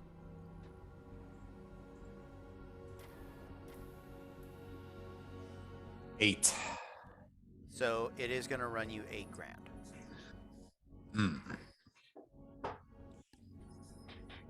I mean, for a magic item, it is a permanent. It has 2 pretty solid permanent spells on it. Yeah, like tensors and wait, would it be Spare the Dying or Gentle Repose? Gentle Repose. Okay. Gentle Repose. And I'll say it'll also count as any. I'll also say it'll count as any material components required for future resurrection spells. Okay. A little added benefit in there. Right. So, yeah, I'm gonna have to ask the group if they wouldn't mind if I pull some money out of the group funds to get that taken care of. For 2,000, you can have the Weekend at Bernie's drum. It is so tempting. So fucking tempting. It is so very tempting, but know. I don't want to traumatize this poor girl any more than she already has. Sure, I get it. I mean, if it was, it's like, no offense, if it was Olaroon, oh yeah, steel drum, Sure. I am learning it. Yeah, absolutely. No. I mean, if she's going with you guys, if she's following you guys around, then she can cast Gentle Repose, and if it's just about moving the body, you can we can figure something else out if there's another spell available. But if you're trying to like send her away on her own or just help her life in general, then that's what that is. Yeah, the goal that I have for it would be something where it's easier for her and less creepy to just carry the dead body around. Yeah. But the idea would be at least getting her back to House of Shields at some point Sure. to kind of hang out there where she'd be safe. Yeah. And they could at least take care of things there. Just I think, also it being a form of like arcane lock, like he's not going to fall out, you know what I mean? Like he's safe. He's locked up, you know what I mean? So for that peace of mind, I think it is a worthwhile investment. So, group, are you guys on board with him paying for this? Listen, at some point I know I am selfishly going to ask for a large chunk of money for flying boots. So yes, I've asked for no money from this, so fucking go, do the thing. And that's because it's Caitlin's comfort item. You said that it was 8,000, right? Yes. Got it. Updated. Cool. Anything else, Tauroth? aside from that would have been the main thing. But yeah, just kind of having a chat with Treasure as we're just kind of walking along.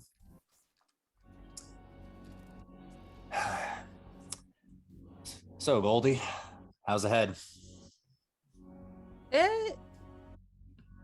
It could be worse, and she's just kind of like petting at the scar.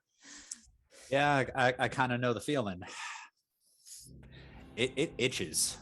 It's like, because I don't feel nothing back there, but it just itches every now and then. It's real weird.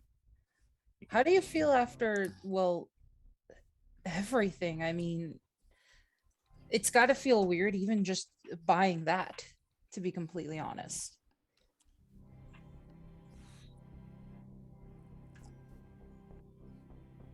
I mean, I was half expecting to have to buy one anyway at some point for the dumbass, but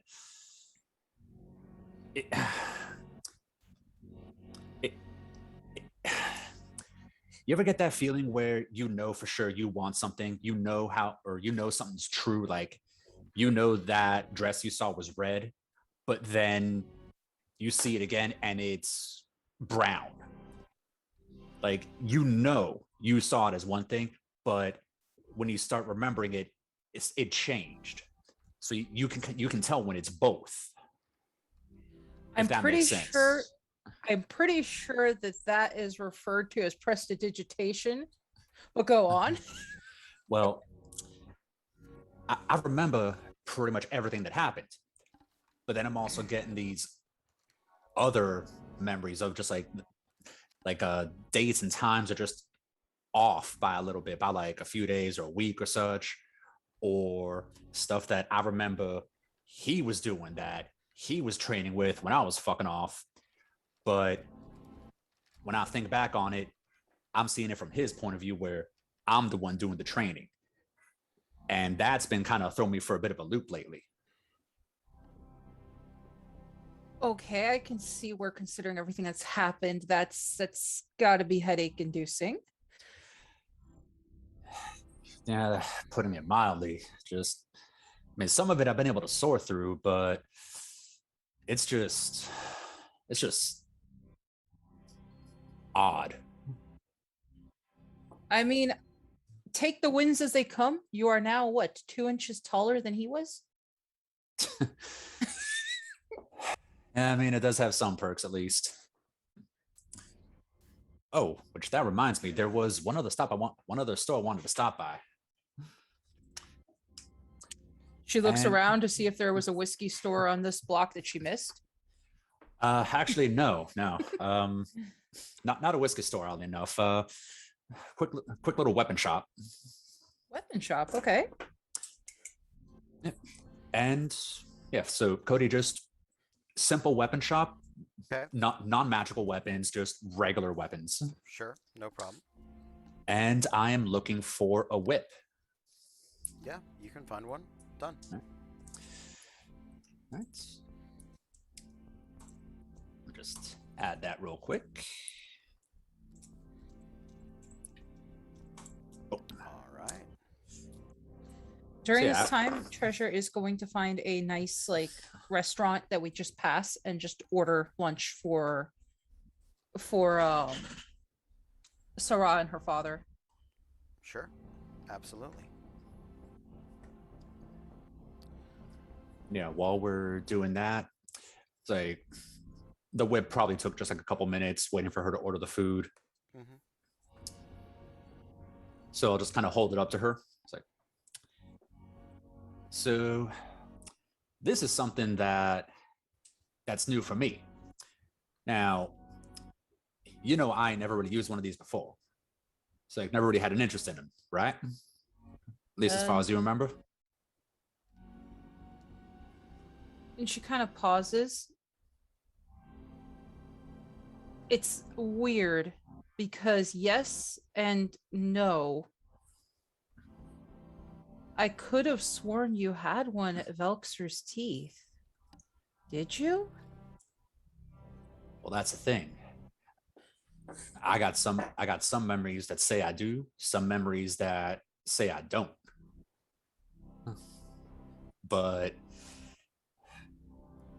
I just figured, because I know this is something that Cass had trained with at least one of the times when they were trying to figure out what he was good at, like if he was going to be a blade master, if he was going to be like some kind of, I don't know, some kind of dancer or something.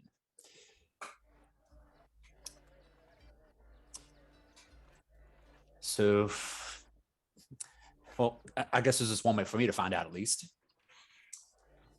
And just kind of go to like an area off to the side where there's no one around and start cracking the whip a little bit, see how it flows. Sure. Make an attack roll.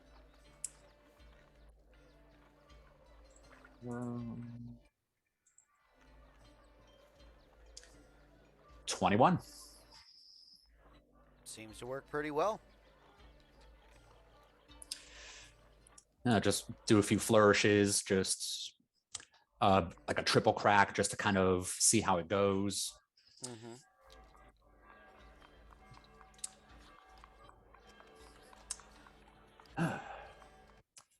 Well, I mean, this ain't going to be something I'm going to fall back on. I mean, I still got them blades from Ilrain. It's good to have backups. You never know when you're going to need them. Yeah. Yeah.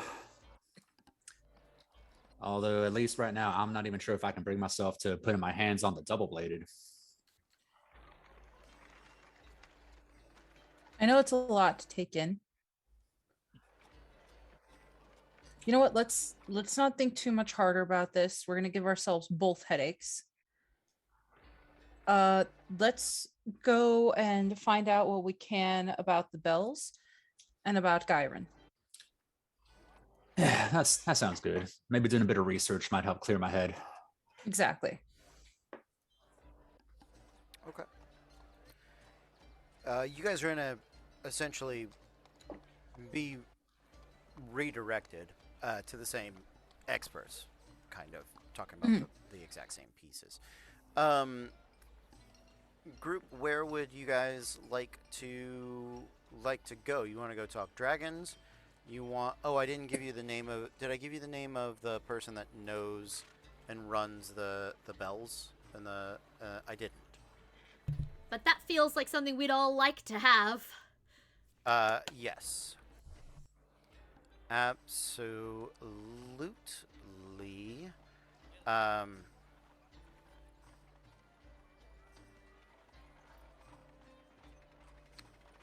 Yes.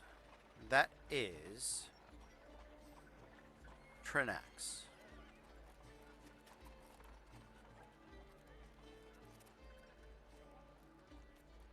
I'm sorry, was that Trinax or Prinax with a T or a P? T with a T. Thank you. Yep. Trinax Vale is their name. High Elf and leader of the clerical division here within the city. So you guys are in an area of the city that you haven't spent a lot of time in the past. This is the religious. This is the divine magic district, right? There are temples here. The temples that you see are not dedicated to specific deities. They seem to be dedicated more to philosophies or alignments. You're not sure if that's because of the number of travelers that come through here, or if it's just because the city predates certain religions. It's a very old city, and the temples are among some of the oldest buildings in it.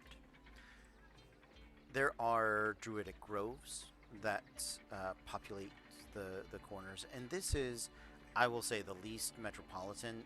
This is like the nicest suburb area of the entire town, right? The trees are tall, the shade is deep, the wind is always sort of blowing in a gentle way. Even now, on the middle of, or the first day of summer, second day of summer, the heat is manageable. And so, who would you guys like to visit first? My thoughts are that unless we go purely as sightseers, that we don't necessarily have a lot to talk to. Oh my god, I literally just wrote Trenax. We don't Trenax Vale. literally have, or we don't necessarily have a lot to talk to Trenax about other than, can we see Pretty Belle? So perhaps we go see one of the other two. Okay. Thoughts? Everyone seems to be in mild agreement with you. No, not mild. Not super enthused about anything because I get worried. But I'm good. I'm ready. Which one? We can go talk to the dragonologist, or we can go see if they will let us see one of like 5 prisoners.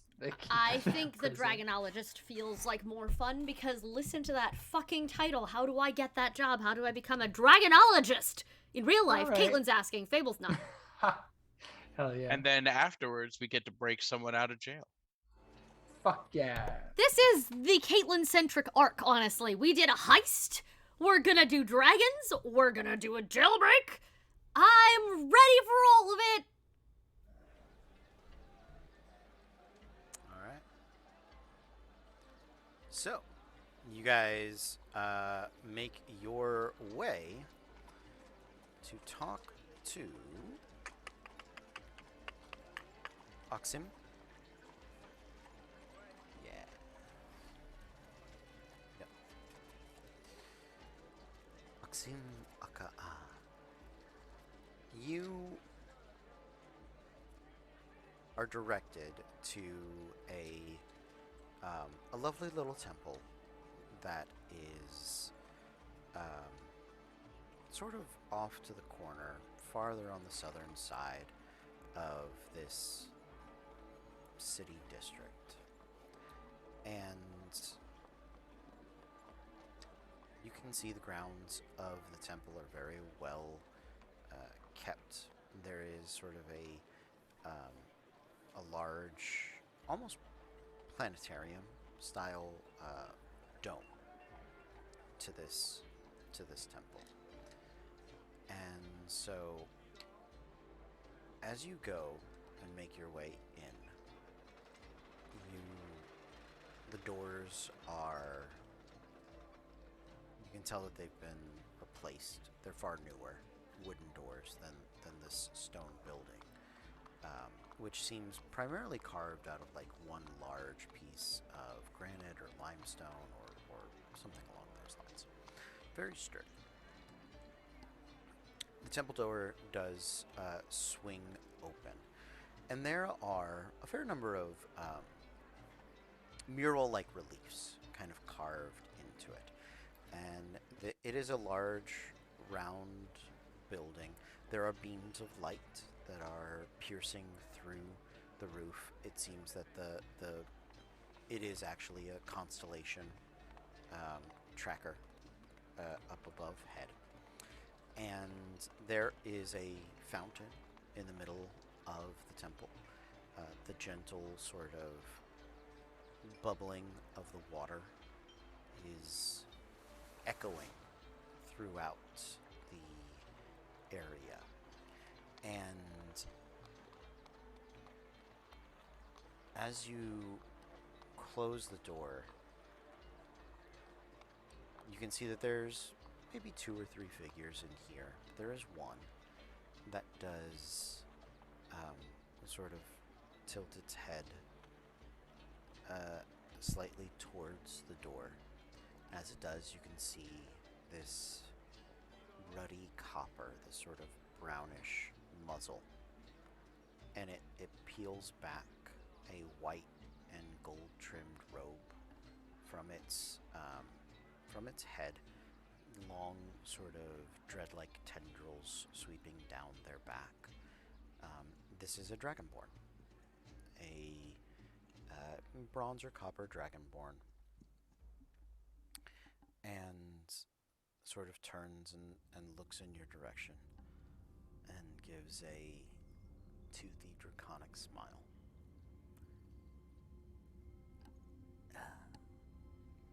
Come in, friends. This is a temple that welcomes all, not just the Brothers of the Scale. Please, make yourselves. He looks around. There are no real benches here. As comfortable as you can. The water is cool and fresh today, should you require a drink. If there are any questions that you have, please do not hesitate to ask.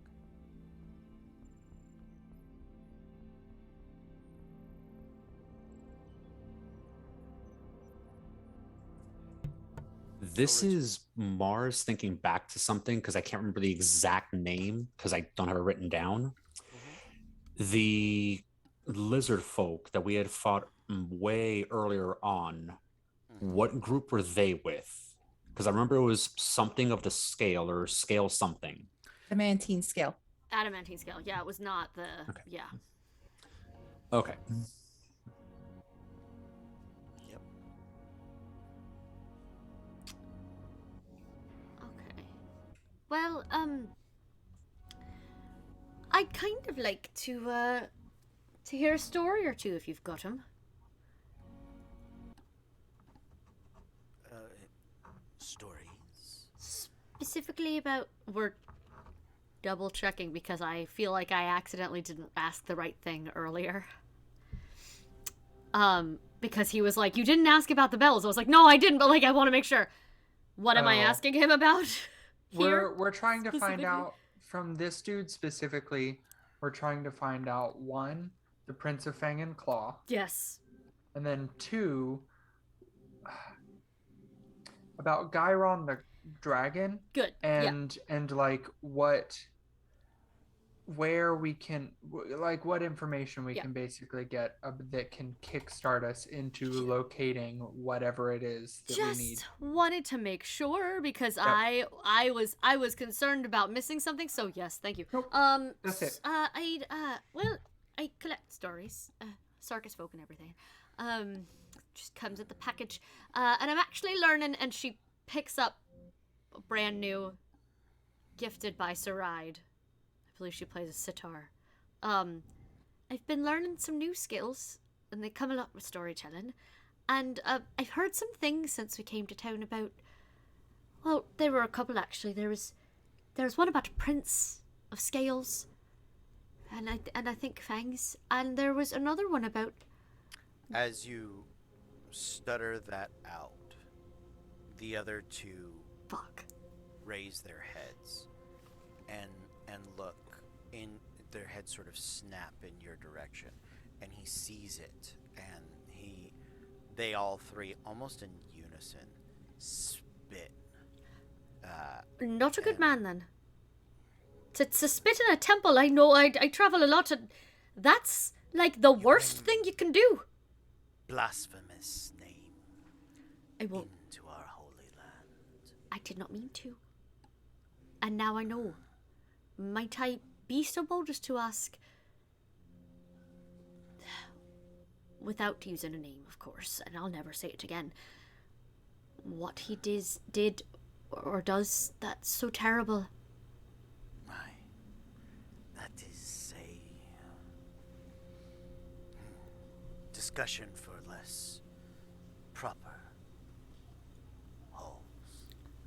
Come. I'll speak with you outside. We can't talk about him in the temple. Oh my god! Sorry, I love this. Yeah. Before we, there's a second one that you might be able to discuss in the hallowed halls. Someone named Gyron, unless those two stories go together. And as you speak Gyron's name, he will his draconic claw, he sort of places over his hand in a between his eyes, and you watch his eyes close, and he raises it in a very ritualistic way. Mm-hmm. Much better reaction than the spitting, I'm guessing. Yes. You would assume it is the draconic version of crossing Yeah, itself. that's what it seemed like. Yeah. Sainted scale, blessed warder of the small. Yes, we know of Gyron. Come. We do not speak him such a common name. We praise our forefathers in their true tongue. But we will address first your distasteful question. Come. She says thank you in Draconic as they follow, because she's learned it now. He sort of tilts his head at it, but doesn't say anything. That's fine. She feels guilty about the thing, and clutching this brand new sitar closer. Closer. It's hard to, it's not a harp. There's shape to it. She will just follow, but Treasure gives her a double thumbs up at the thank you. Like, she pronounced it super well. hey, good job, kitten.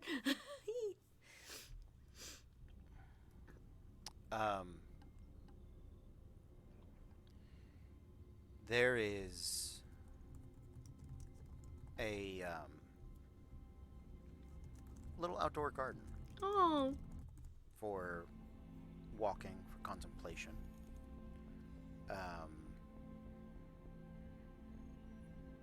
If you have a keen eye, you can tell that there are some urns put within stone structures that are very unobtrusive. They look very natural. You can only really, you probably walk over them, honestly. They're little hills and things. And he does as well. There's no effort there. They're just sort of hidden and around. So, Prince. And he spits again. If there is another name you'd prefer to use, we don't have to call him that. You can call him Bob. There is no name I would sully with such a creature. I apologize to all the Bobs in the audience for picking that one. They are. He is a false prophet. Oh, shit. A agitator. A upstart. One who has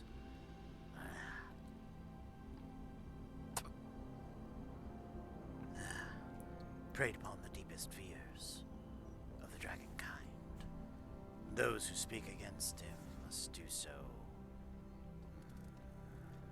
carefully. I was not terribly inclined for such politics. So I spend my days here rather than my home. He is hateful to the greatest degree. Something that has swelled within the dragon ranks. All of their least, all of their worst nature. Dragons are, and dragonkin are, social creatures, whether they admit it or not. Together, with their own kind, they are intelligent, philosophical. They are dangerous to the small folk, but they are brilliant and, more importantly, futurist.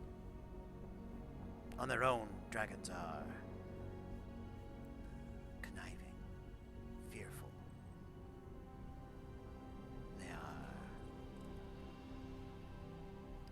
cowardly, emotional creatures. It is what has brought much of the dragon's bad reputation upon them. Those of metallic scale resist such a nature easier than those of the chromatic. They say it is the curse of the queen. Would this But be... who is this prince, you ask? And he spits again.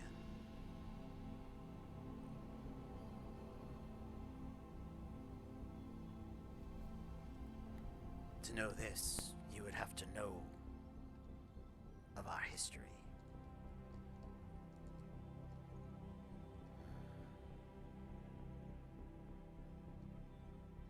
When dragons were young, when we ruled upon this world,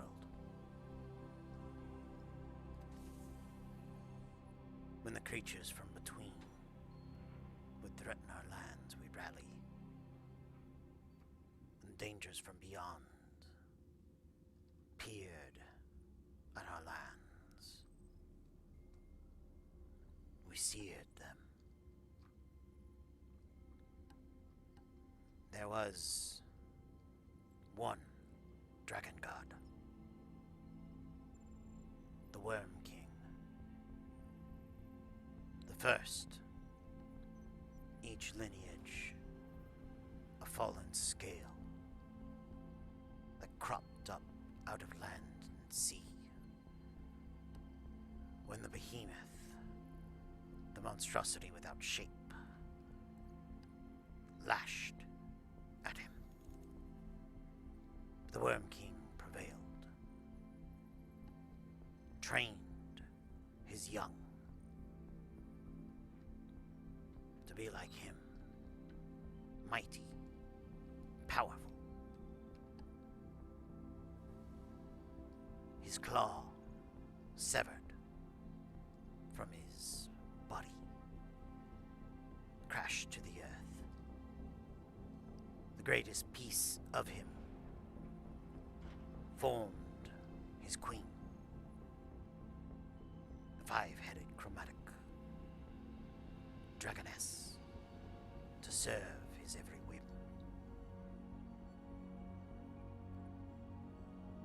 She we call the Dragon Queen. One other progenitor fell from that wound.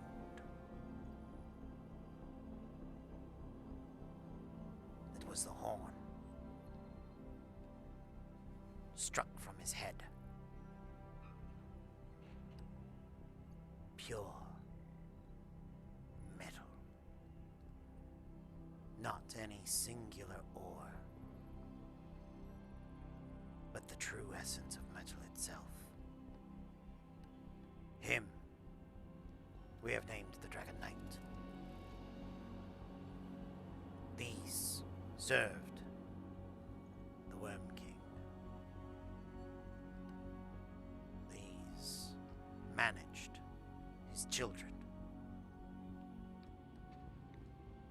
In time, those lineages filtered down. What was one dragon of each color became many. Those initial children of his attempted a rebellion against the Worm King, attempted to usurp him, to reclaim their place among the heavens, they said. The Worm King, with his queen and his knight, set them down and hid them away from the rest of the world, where they could not endanger dragonkind, scatter them across the globe. The Worm King ventured forth beyond the lands of Lickdracht, visited his children upon each land, brought them blessings, knowledge, brought them the word of the king. The Worm King never returned. He was felled somewhere along the way. His queen, ever dedicated to him, remained still at his side. And the Dragon Knight. We await the Dragon Knight's return. The true prophet of dragonkind. The true prophet to lead us, to teach us the final words of the king, to return our God to the heavens. Now, however, now there is this liar, this traitor, tells the people there is no Worm King. There is no prophet coming to help them. That only salvation comes from him.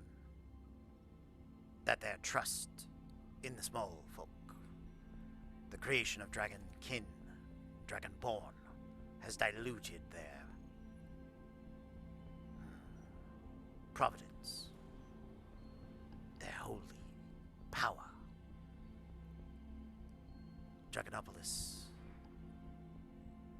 was once center of brilliance,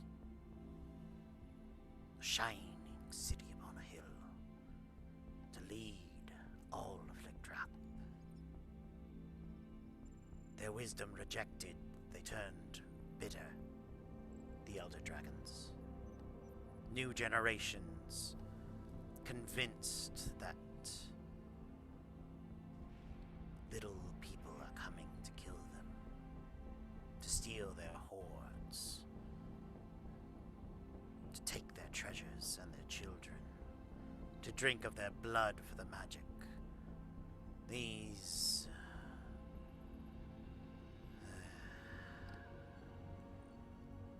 killers, thieves, spiritual rapists await just outside the doors of Draconopolis, according to this liar.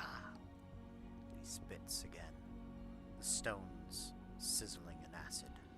Fable will spit also. As she attempts to show deference to the traditions here when in Rome. I should have said fire, not acid. I don't believe they're copper or bronze. Is fire or lightning. I don't know. It's one of those. That's okay. Still, she's going to rage spit. Thank you. And Thank it you, will Rachel. be and if she can make it fiery, she will. Sure. Great. All right. Done.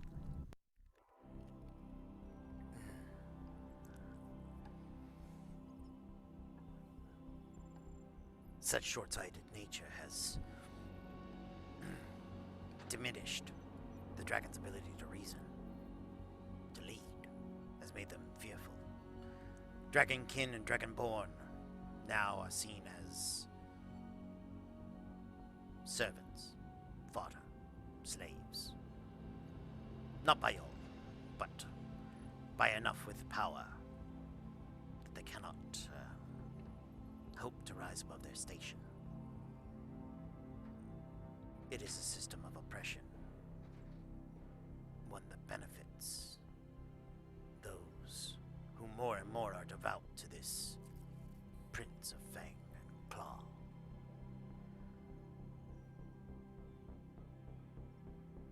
He is supposedly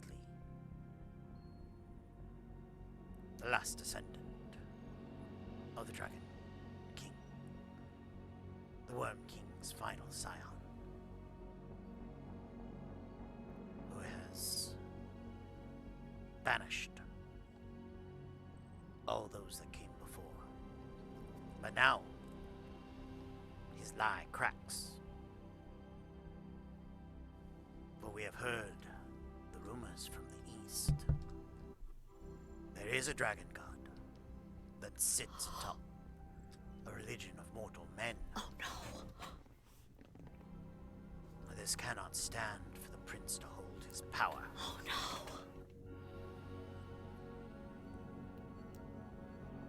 So, dragons are divided. What did we do? Scared. There is no telling what they will do next. If the prince and his political agents are to be believed, then the small folk must be blighted because they are thieves, murderers, magical rapists. They are at once a pitiful and yet fearful foe. It is rhetoric that pulls at the strings in one's stomach and not at the brilliance of one's mind.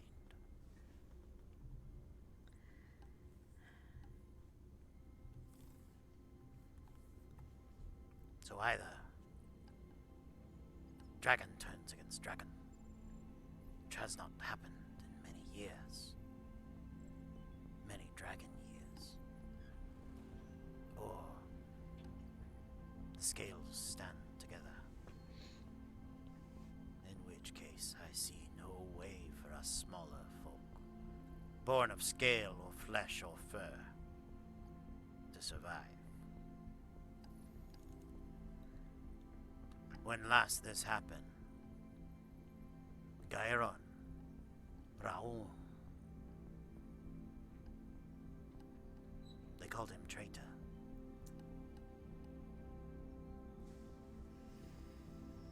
Called him traitor in the days after the Worm King's departure.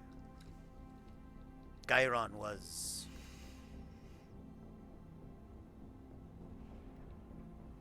among the first to follow the Dragon Knight's lead. He loved all creatures, He enjoyed walking on 2 legs rather than 4. The magics that elves, dwarves, and other small creatures made were marvelous to him. Creative, the world seen from a different angle.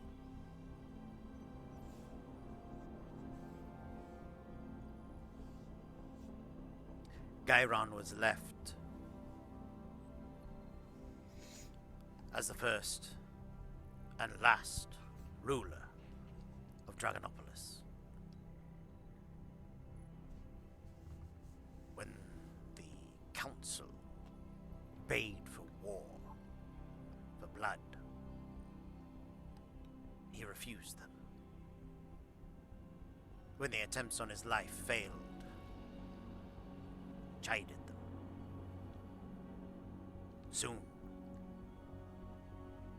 even his mighty magics could not protect him. Though he took his staff, he came here, Caerdion, place between life and death, where magic sits on an edge. His staff shattered into 7 pieces, one left behind to ring the bells, one that chimes with draconic power. The staff of the Dragon King, the staff of the Dragon's ruler, the true lord of Dragonopolis. The other 6 spread throughout the land. 3 pieces he swallowed, took with him to his grave. 10 pieces, 10 dragons. 1 ruler. These are the myths of Gyron. That is the truth of the cult. Fang, claw. They are vile creatures. They are dragons.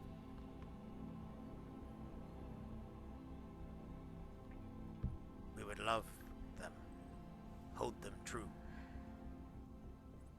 guide them back to reason, but they refuse to see it.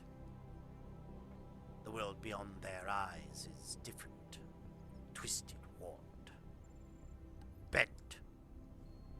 The magics of this cult.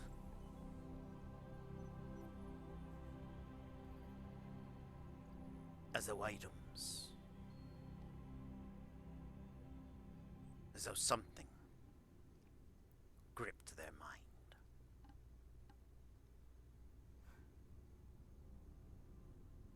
Are we so sure something doesn't? Listen, It would be a comfort if it did, to believe that.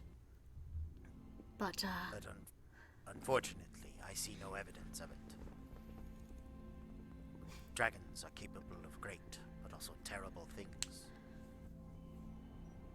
To believe that it was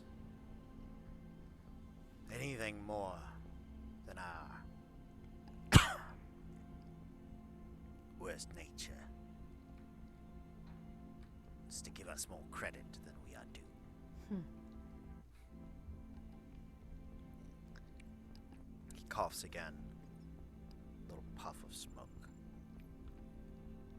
out the side of his mouth. Cinderlung. Pardon me. thank you for telling us. Yes. It is a matter that upsets me greatly.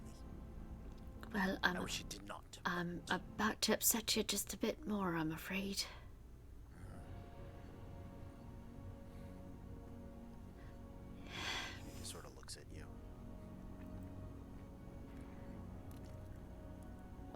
I would like to also point out, at least we know now why she had no fucking idea who he was, but clearly bad for the dragons. We maybe don't want humans to know who this person is, because that means we failed.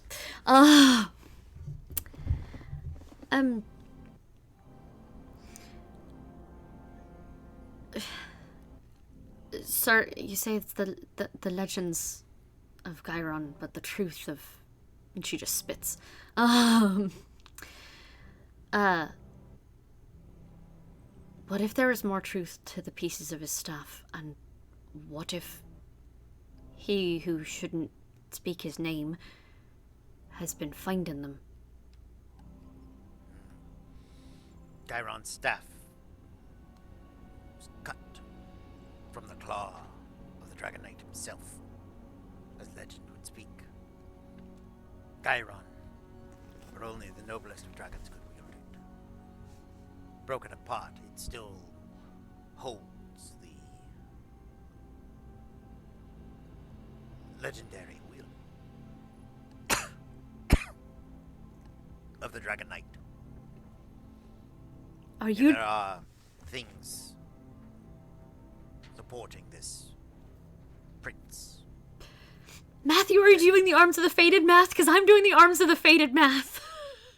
No, I'm thinking about the fact that we got a dragon tooth. That too! But I'm doing math on... Oh my god, wait, how many... what? Fuck. Shit. 13 arms of the fated. Okay, thank you. So, There are 13. separate number, different number, I can breathe. Thank you. Alright.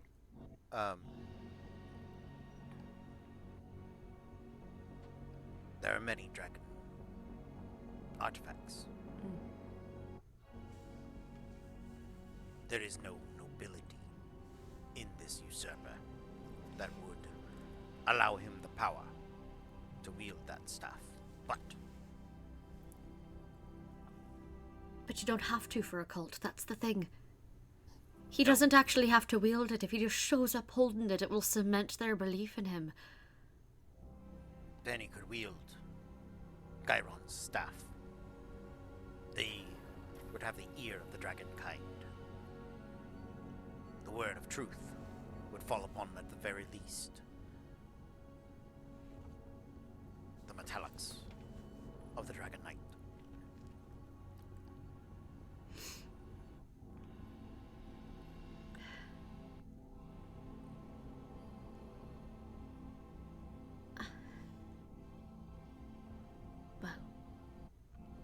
As someone who's a big fan of the small folk, and who's not quite a big fan of people deciding the fate of entire races by themselves, I find myself much inclined to deal with this usurper, or at least to help.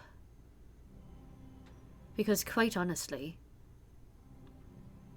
any world in which an entire race is split down the middle on something so key as to whether or not people should exist, it's not a battle I'm inclined to want to happen.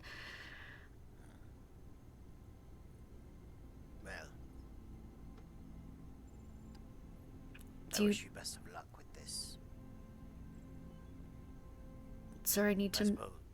know if you know where any more pieces of the staff are said to have been, because if I'm right, he's gathering a lot of dragon artifacts right now and trying to do something troublesome with them, and I'd like to beat him to some of them, or at least see which ones he's already possibly gotten.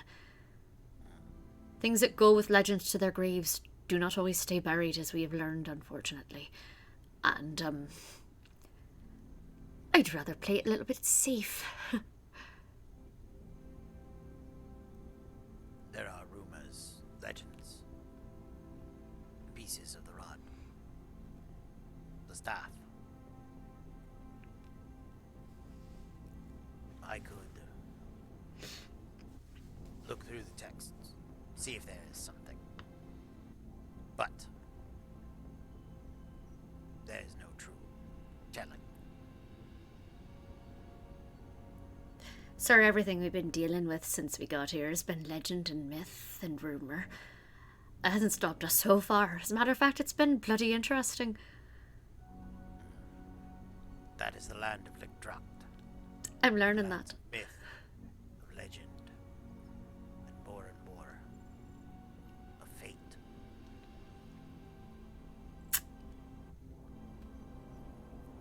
Only There we're is not. one piece in rumor that sits here, but the city would be defenseless. Truly, Kerdian would die first. Which piece is that then? I cannot tell you. To tell you would be to betray people that have taken me in. What if I guessed it and you just nodded? He doesn't respond. What if, by not telling us, you risk the city dying anyway? Because we're not around to help you protect whatever it is. That feels like a worse betrayal, honestly. I'll in no way aid you in removing what protects this city. I'm not trying to remove what protects the city. I'm trying to make sure no one accidentally does. Some have tried. It's not in the library, is it? No. Then Library is the first place they would look. Then I'm fine. Then I'm not concerned. We'd heard some things about some dirty dealings going on in the library, and I just wanted to make sure. I said dirty dealings, Matthew! I'm 94 years old, okay? I just wanted to make sure we didn't... he wasn't like, well, there's this one orb that if you walk out, the whole city fucking falls apart, and we're just like, we're gonna take this to the forge. Fuck. Like, that's what I don't want to happen.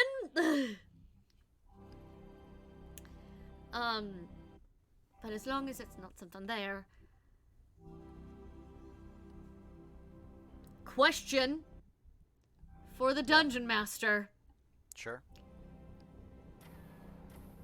There's no chance that when we went into the library and took advantage of their portal magic, he was actually grabbing shit from somewhere else in the city, right? While we were there? He didn't, like, open up a wormhole. It's like, I'm gonna reach into the archives, I'm gonna reach into the bank, I'm gonna reach into... This is the... So what we pulled was in the library. Yes. Good, thank God. I was like, I don't want to walk away from that and be like, we're fine. No. We were dealing with weird planetary whatever magic, and I didn't think about it. So I'm overthinking all of it, because I like these people, and I don't want to be the reason they die. Okay. Okay. So then, if we wanted, perhaps, to protect more places that might be of service in, making sure this, I don't want to say gentleman, but fiend, sorry, treasure,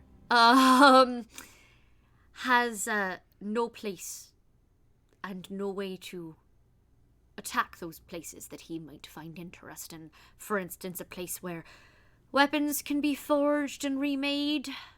Shattered weapons, perhaps. If we wanted to protect places like that, on the off chance that he was, in fact, gathering all these magical elements, or possibly trying to start an army, or call everyone to him with an orb of some kind, would we perhaps be able to ask you for ways to do that? Because I'm not at all interested in making any of his plans easier. Because if it comes to a fight between the dragons who believe in the pure of blood and all the rest of us, I'm going to pick all the rest of us. I think you are too.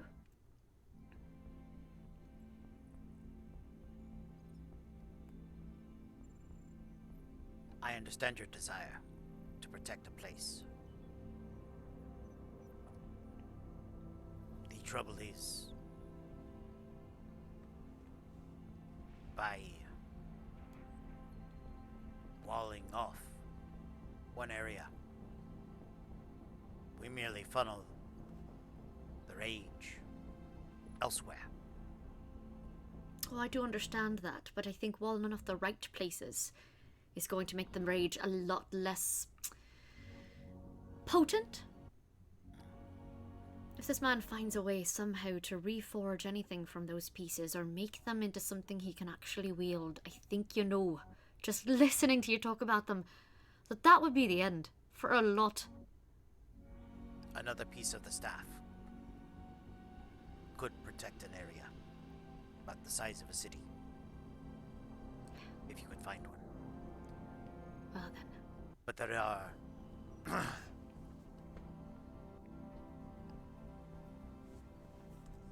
other entities which have proven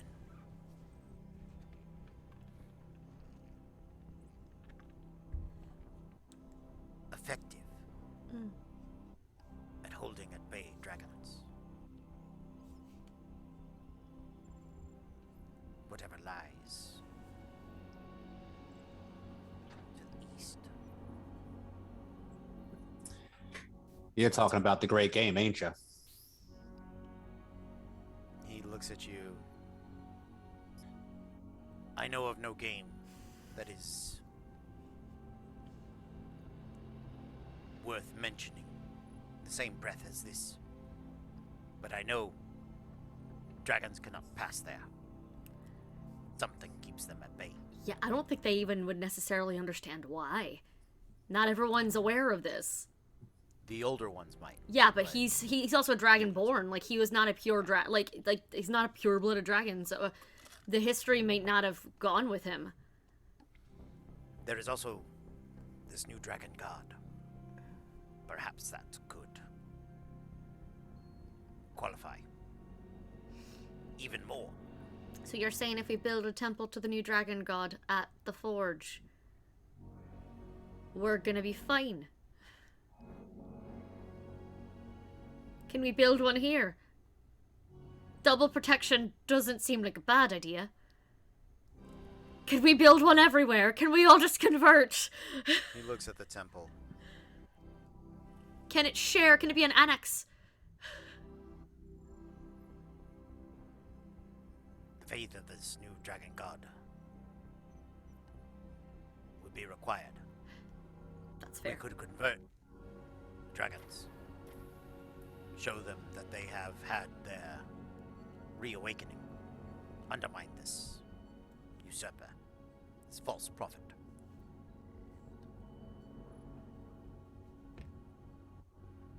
But the oldest of them will not accept some new dragon god. They await the return of the Worm King. Yes, sometimes the older generation are... Lost to us. Sometimes the older generation really are slow on change, aren't they? DM question: does Treasure know anything about the dragon god back to the east? I was gonna ask. Yeah.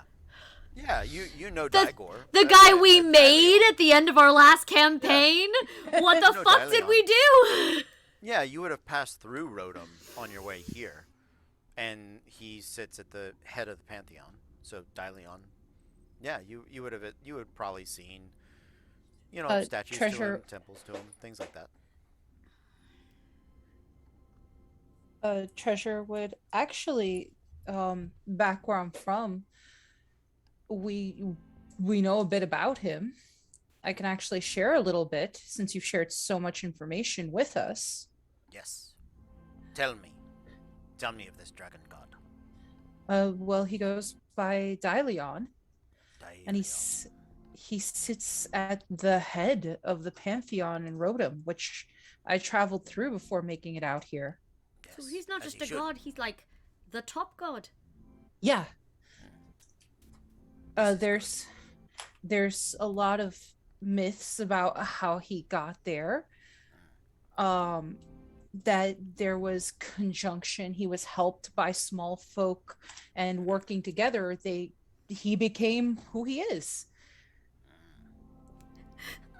Eric being at this table specifically tonight, given his part in everything that happened there as his dragonborn barbarian lordling, I'm emotional. And she- I want him to just suddenly be I want him to just show up. Switch characters right now. It was you all along. Sirach was just a disguise. It just Unfortunately, Rothgar is no more, I know. and he has been reincarnated as a small halfling child. Oh my god, yes, I forgot. Everything in my heart. That's all. But Treasure does lean in, just especially 'cause she knows Fable would love this story. They have a really cool story, especially if you start going to Rotom proper, where supposedly during the winter festivals, he comes and delivers gifts to the good children. Discreet Tigers! Thank you for that. Yes. I like this. Daigor. Dragon. That conquers small folks' pantheons. Dylion. I like this. And gifts things, apparently, so he is a Nice. generous god.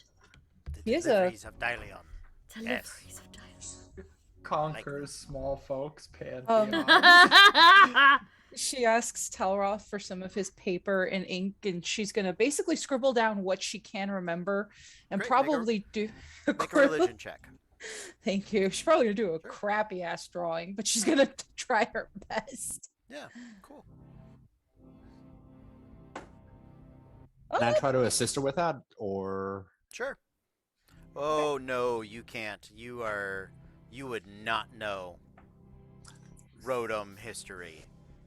that's right? The only Sorry. person here that might is Fable, and I don't think it's enough for her to give her advantage. Yeah, exactly. I would know the rumors and story versions. Probably not enough to actually help with anything. Yeah.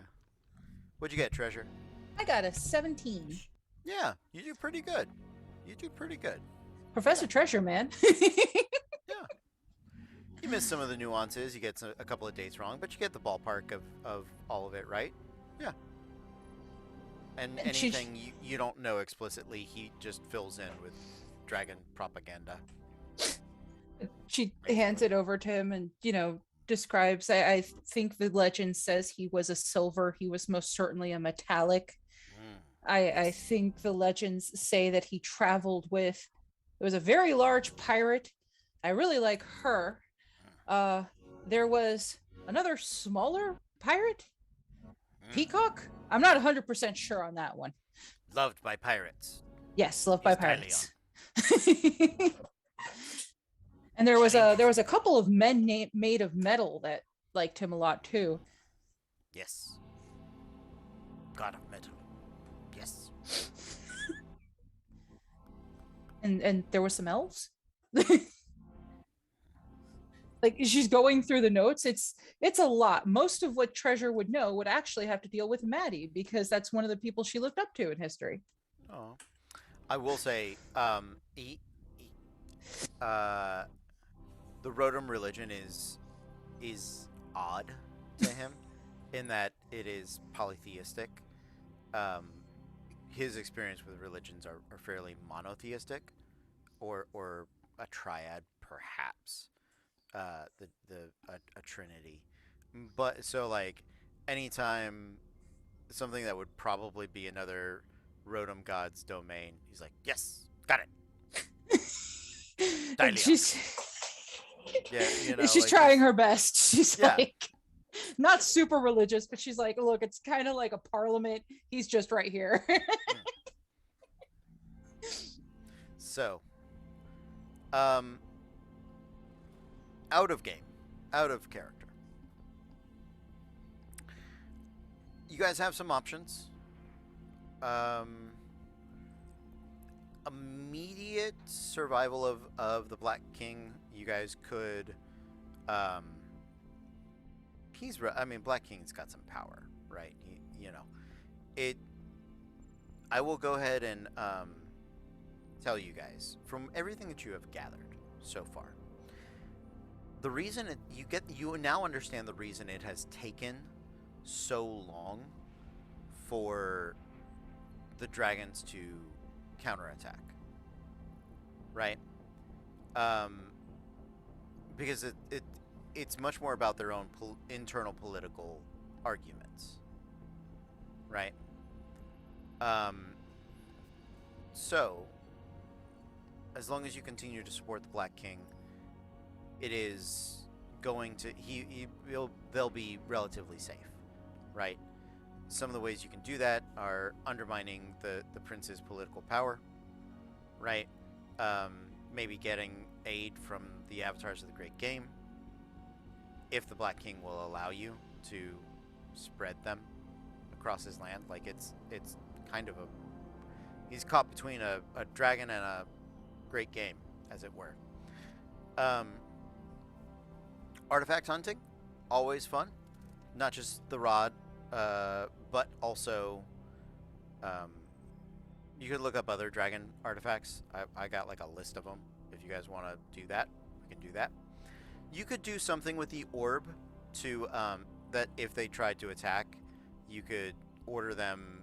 You could basically draw them away with the orb, and it'd be like a sacrifice play for that person. But you would allow everybody else. You could lure them into a trap with it, essentially. You know, for 40 miles, that's an entire like draconic army. You know, yeah. So the orb does have good use, right? And I'll say the orb can also lead you to other pieces of the orb, if you'd like. Other things that you can do. I don't know if any of you had remembered or picked up on. I'm going to share the... Yes, Tristan, we made a dragon god. That was our finale Yeah. of the last show. Well, the last couple of episodes there, we replaced an entire broken god and merged him with a dragon. Because Halion had become corrupt with the lunacy. Mhm. I remember this shit because it was such goddamn good lore. Been corrupt with the lunacy. Eric, would you like to tell him what you did with the lunacy? Because instead of the lunarchy, it had been corrupted into the lunacy. But my God, I was so proud of you as a person. So basically, we were given this stone, and we were told that this stone was going to be able to trap the lunacy. And through fighting, we found out that every time we hit him, he hit us back double. He ended up killing Rothgar, my character, pretty quickly. But then as Rothgar came back and he was holding onto the stone, he handed him the stone and finally showed, I don't know, I guess a gesture of kindness and a gesture of goodness and He was confused moment by of- the gift. yeah, and he kind of fell into the stone, and it kind of ended the whole thing. He just like peacefully walked away with it, but then we're left with this god that had the broken pieces, and we had this dragon who'd forgotten he was a dragon for a very long time. He was our fucking favorite NPC. He was that NPC. Daigor was that NPC that... Oh, you're thinking Gooter. No, Gooter we loved, but we also loved Daigor when we started to get to know him.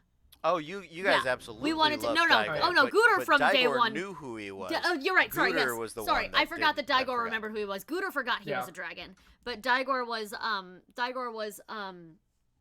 yeah, became so we were able to merge this broken god with this dragon who was willing to ascend essentially and become a dragon god. They didn't have one. That was not a thing in our land. So it was new and it was fascinating, and it was just a way for both sides to be okay. Anybody remember why there wasn't a dragon god? He was... Oh my god! Did he die? Is it this one? No, What? weren't all the primal gods outlawed and the Fuck! dragons were primal gods?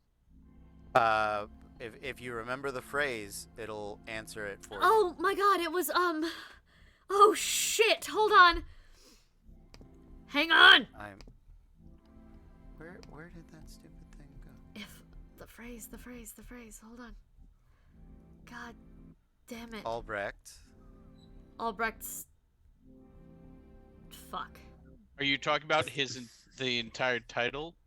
No, you're thinking Dondorian. However... Yeah, I'm thinking Nondor. I do have here I have in the quotes and clips section, it was herein lies the finale of last night's epic conclusion of the Dondorian arc. What a story 2 years in the making. What happens here will determine the entire world for our next campaign and onward. So if you missed it, here's your chance. I've cut it down to the last 20 minutes, so do yourselves a favor and tune in. If only for Cody's improvised fucking speech. I'm gonna tag Tristan in that because you want to. You're gonna want to So. see it. Albrecht, when he founded Rotom, captured or killed all of the wild gods.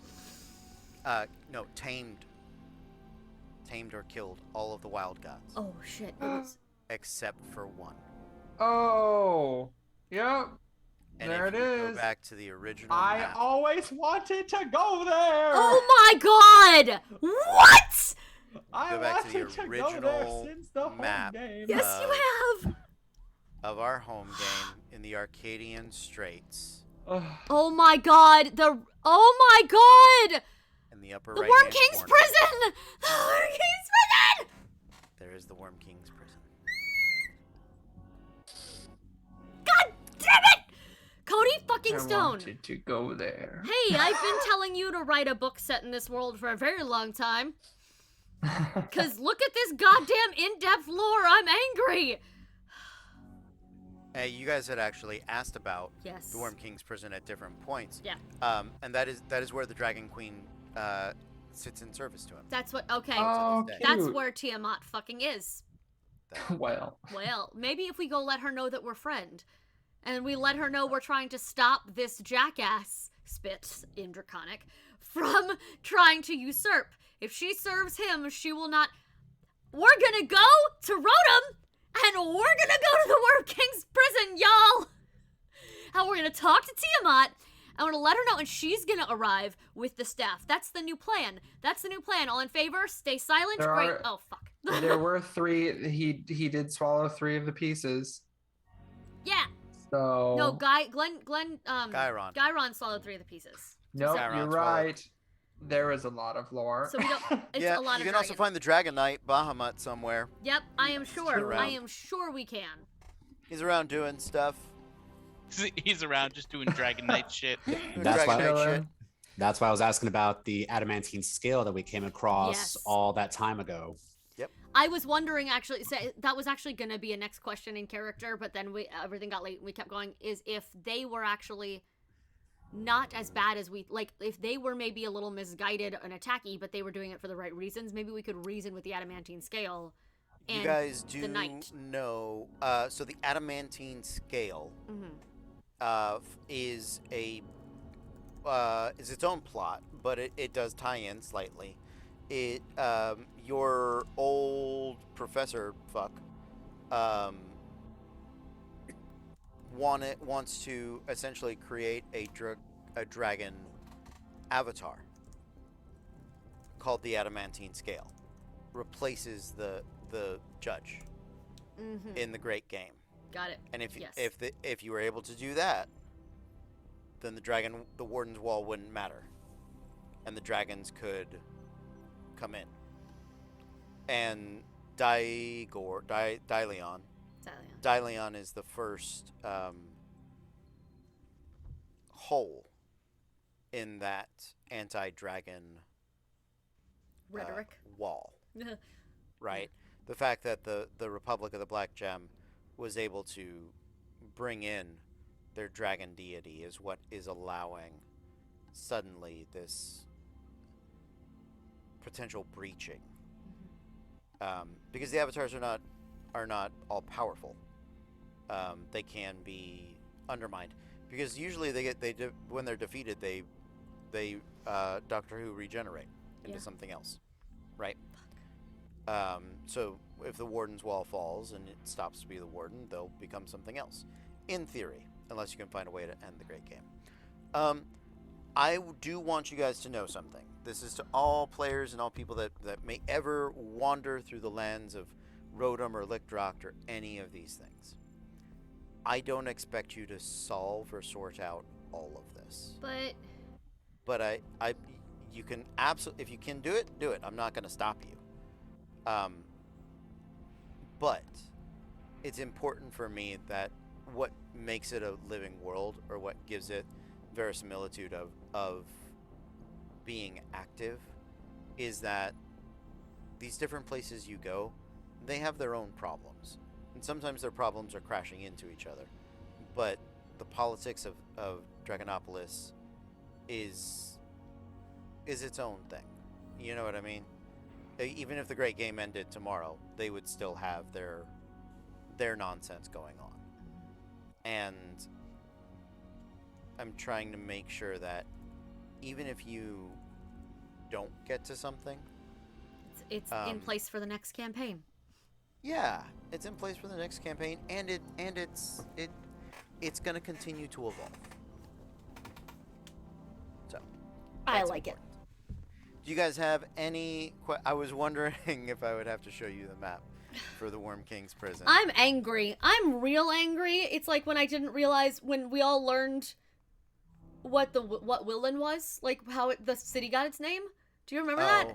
Will and so on. Like it was like Yeah. it was like the town sign had gotten like damaged and whatever, and so people just started calling it what was left word wise, but it was not. Yeah, it was Will and I forgot her name. Yeah. Maybe.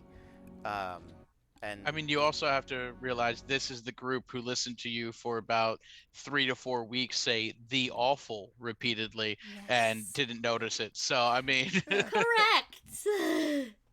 all right. Well, I had a good time. I hope Me you guys too. did as well. We have hit the end of our night. A lot of big decisions with what the game is going to be moving forward. If you guys want to give the team your feedback, tell us what you think is interesting.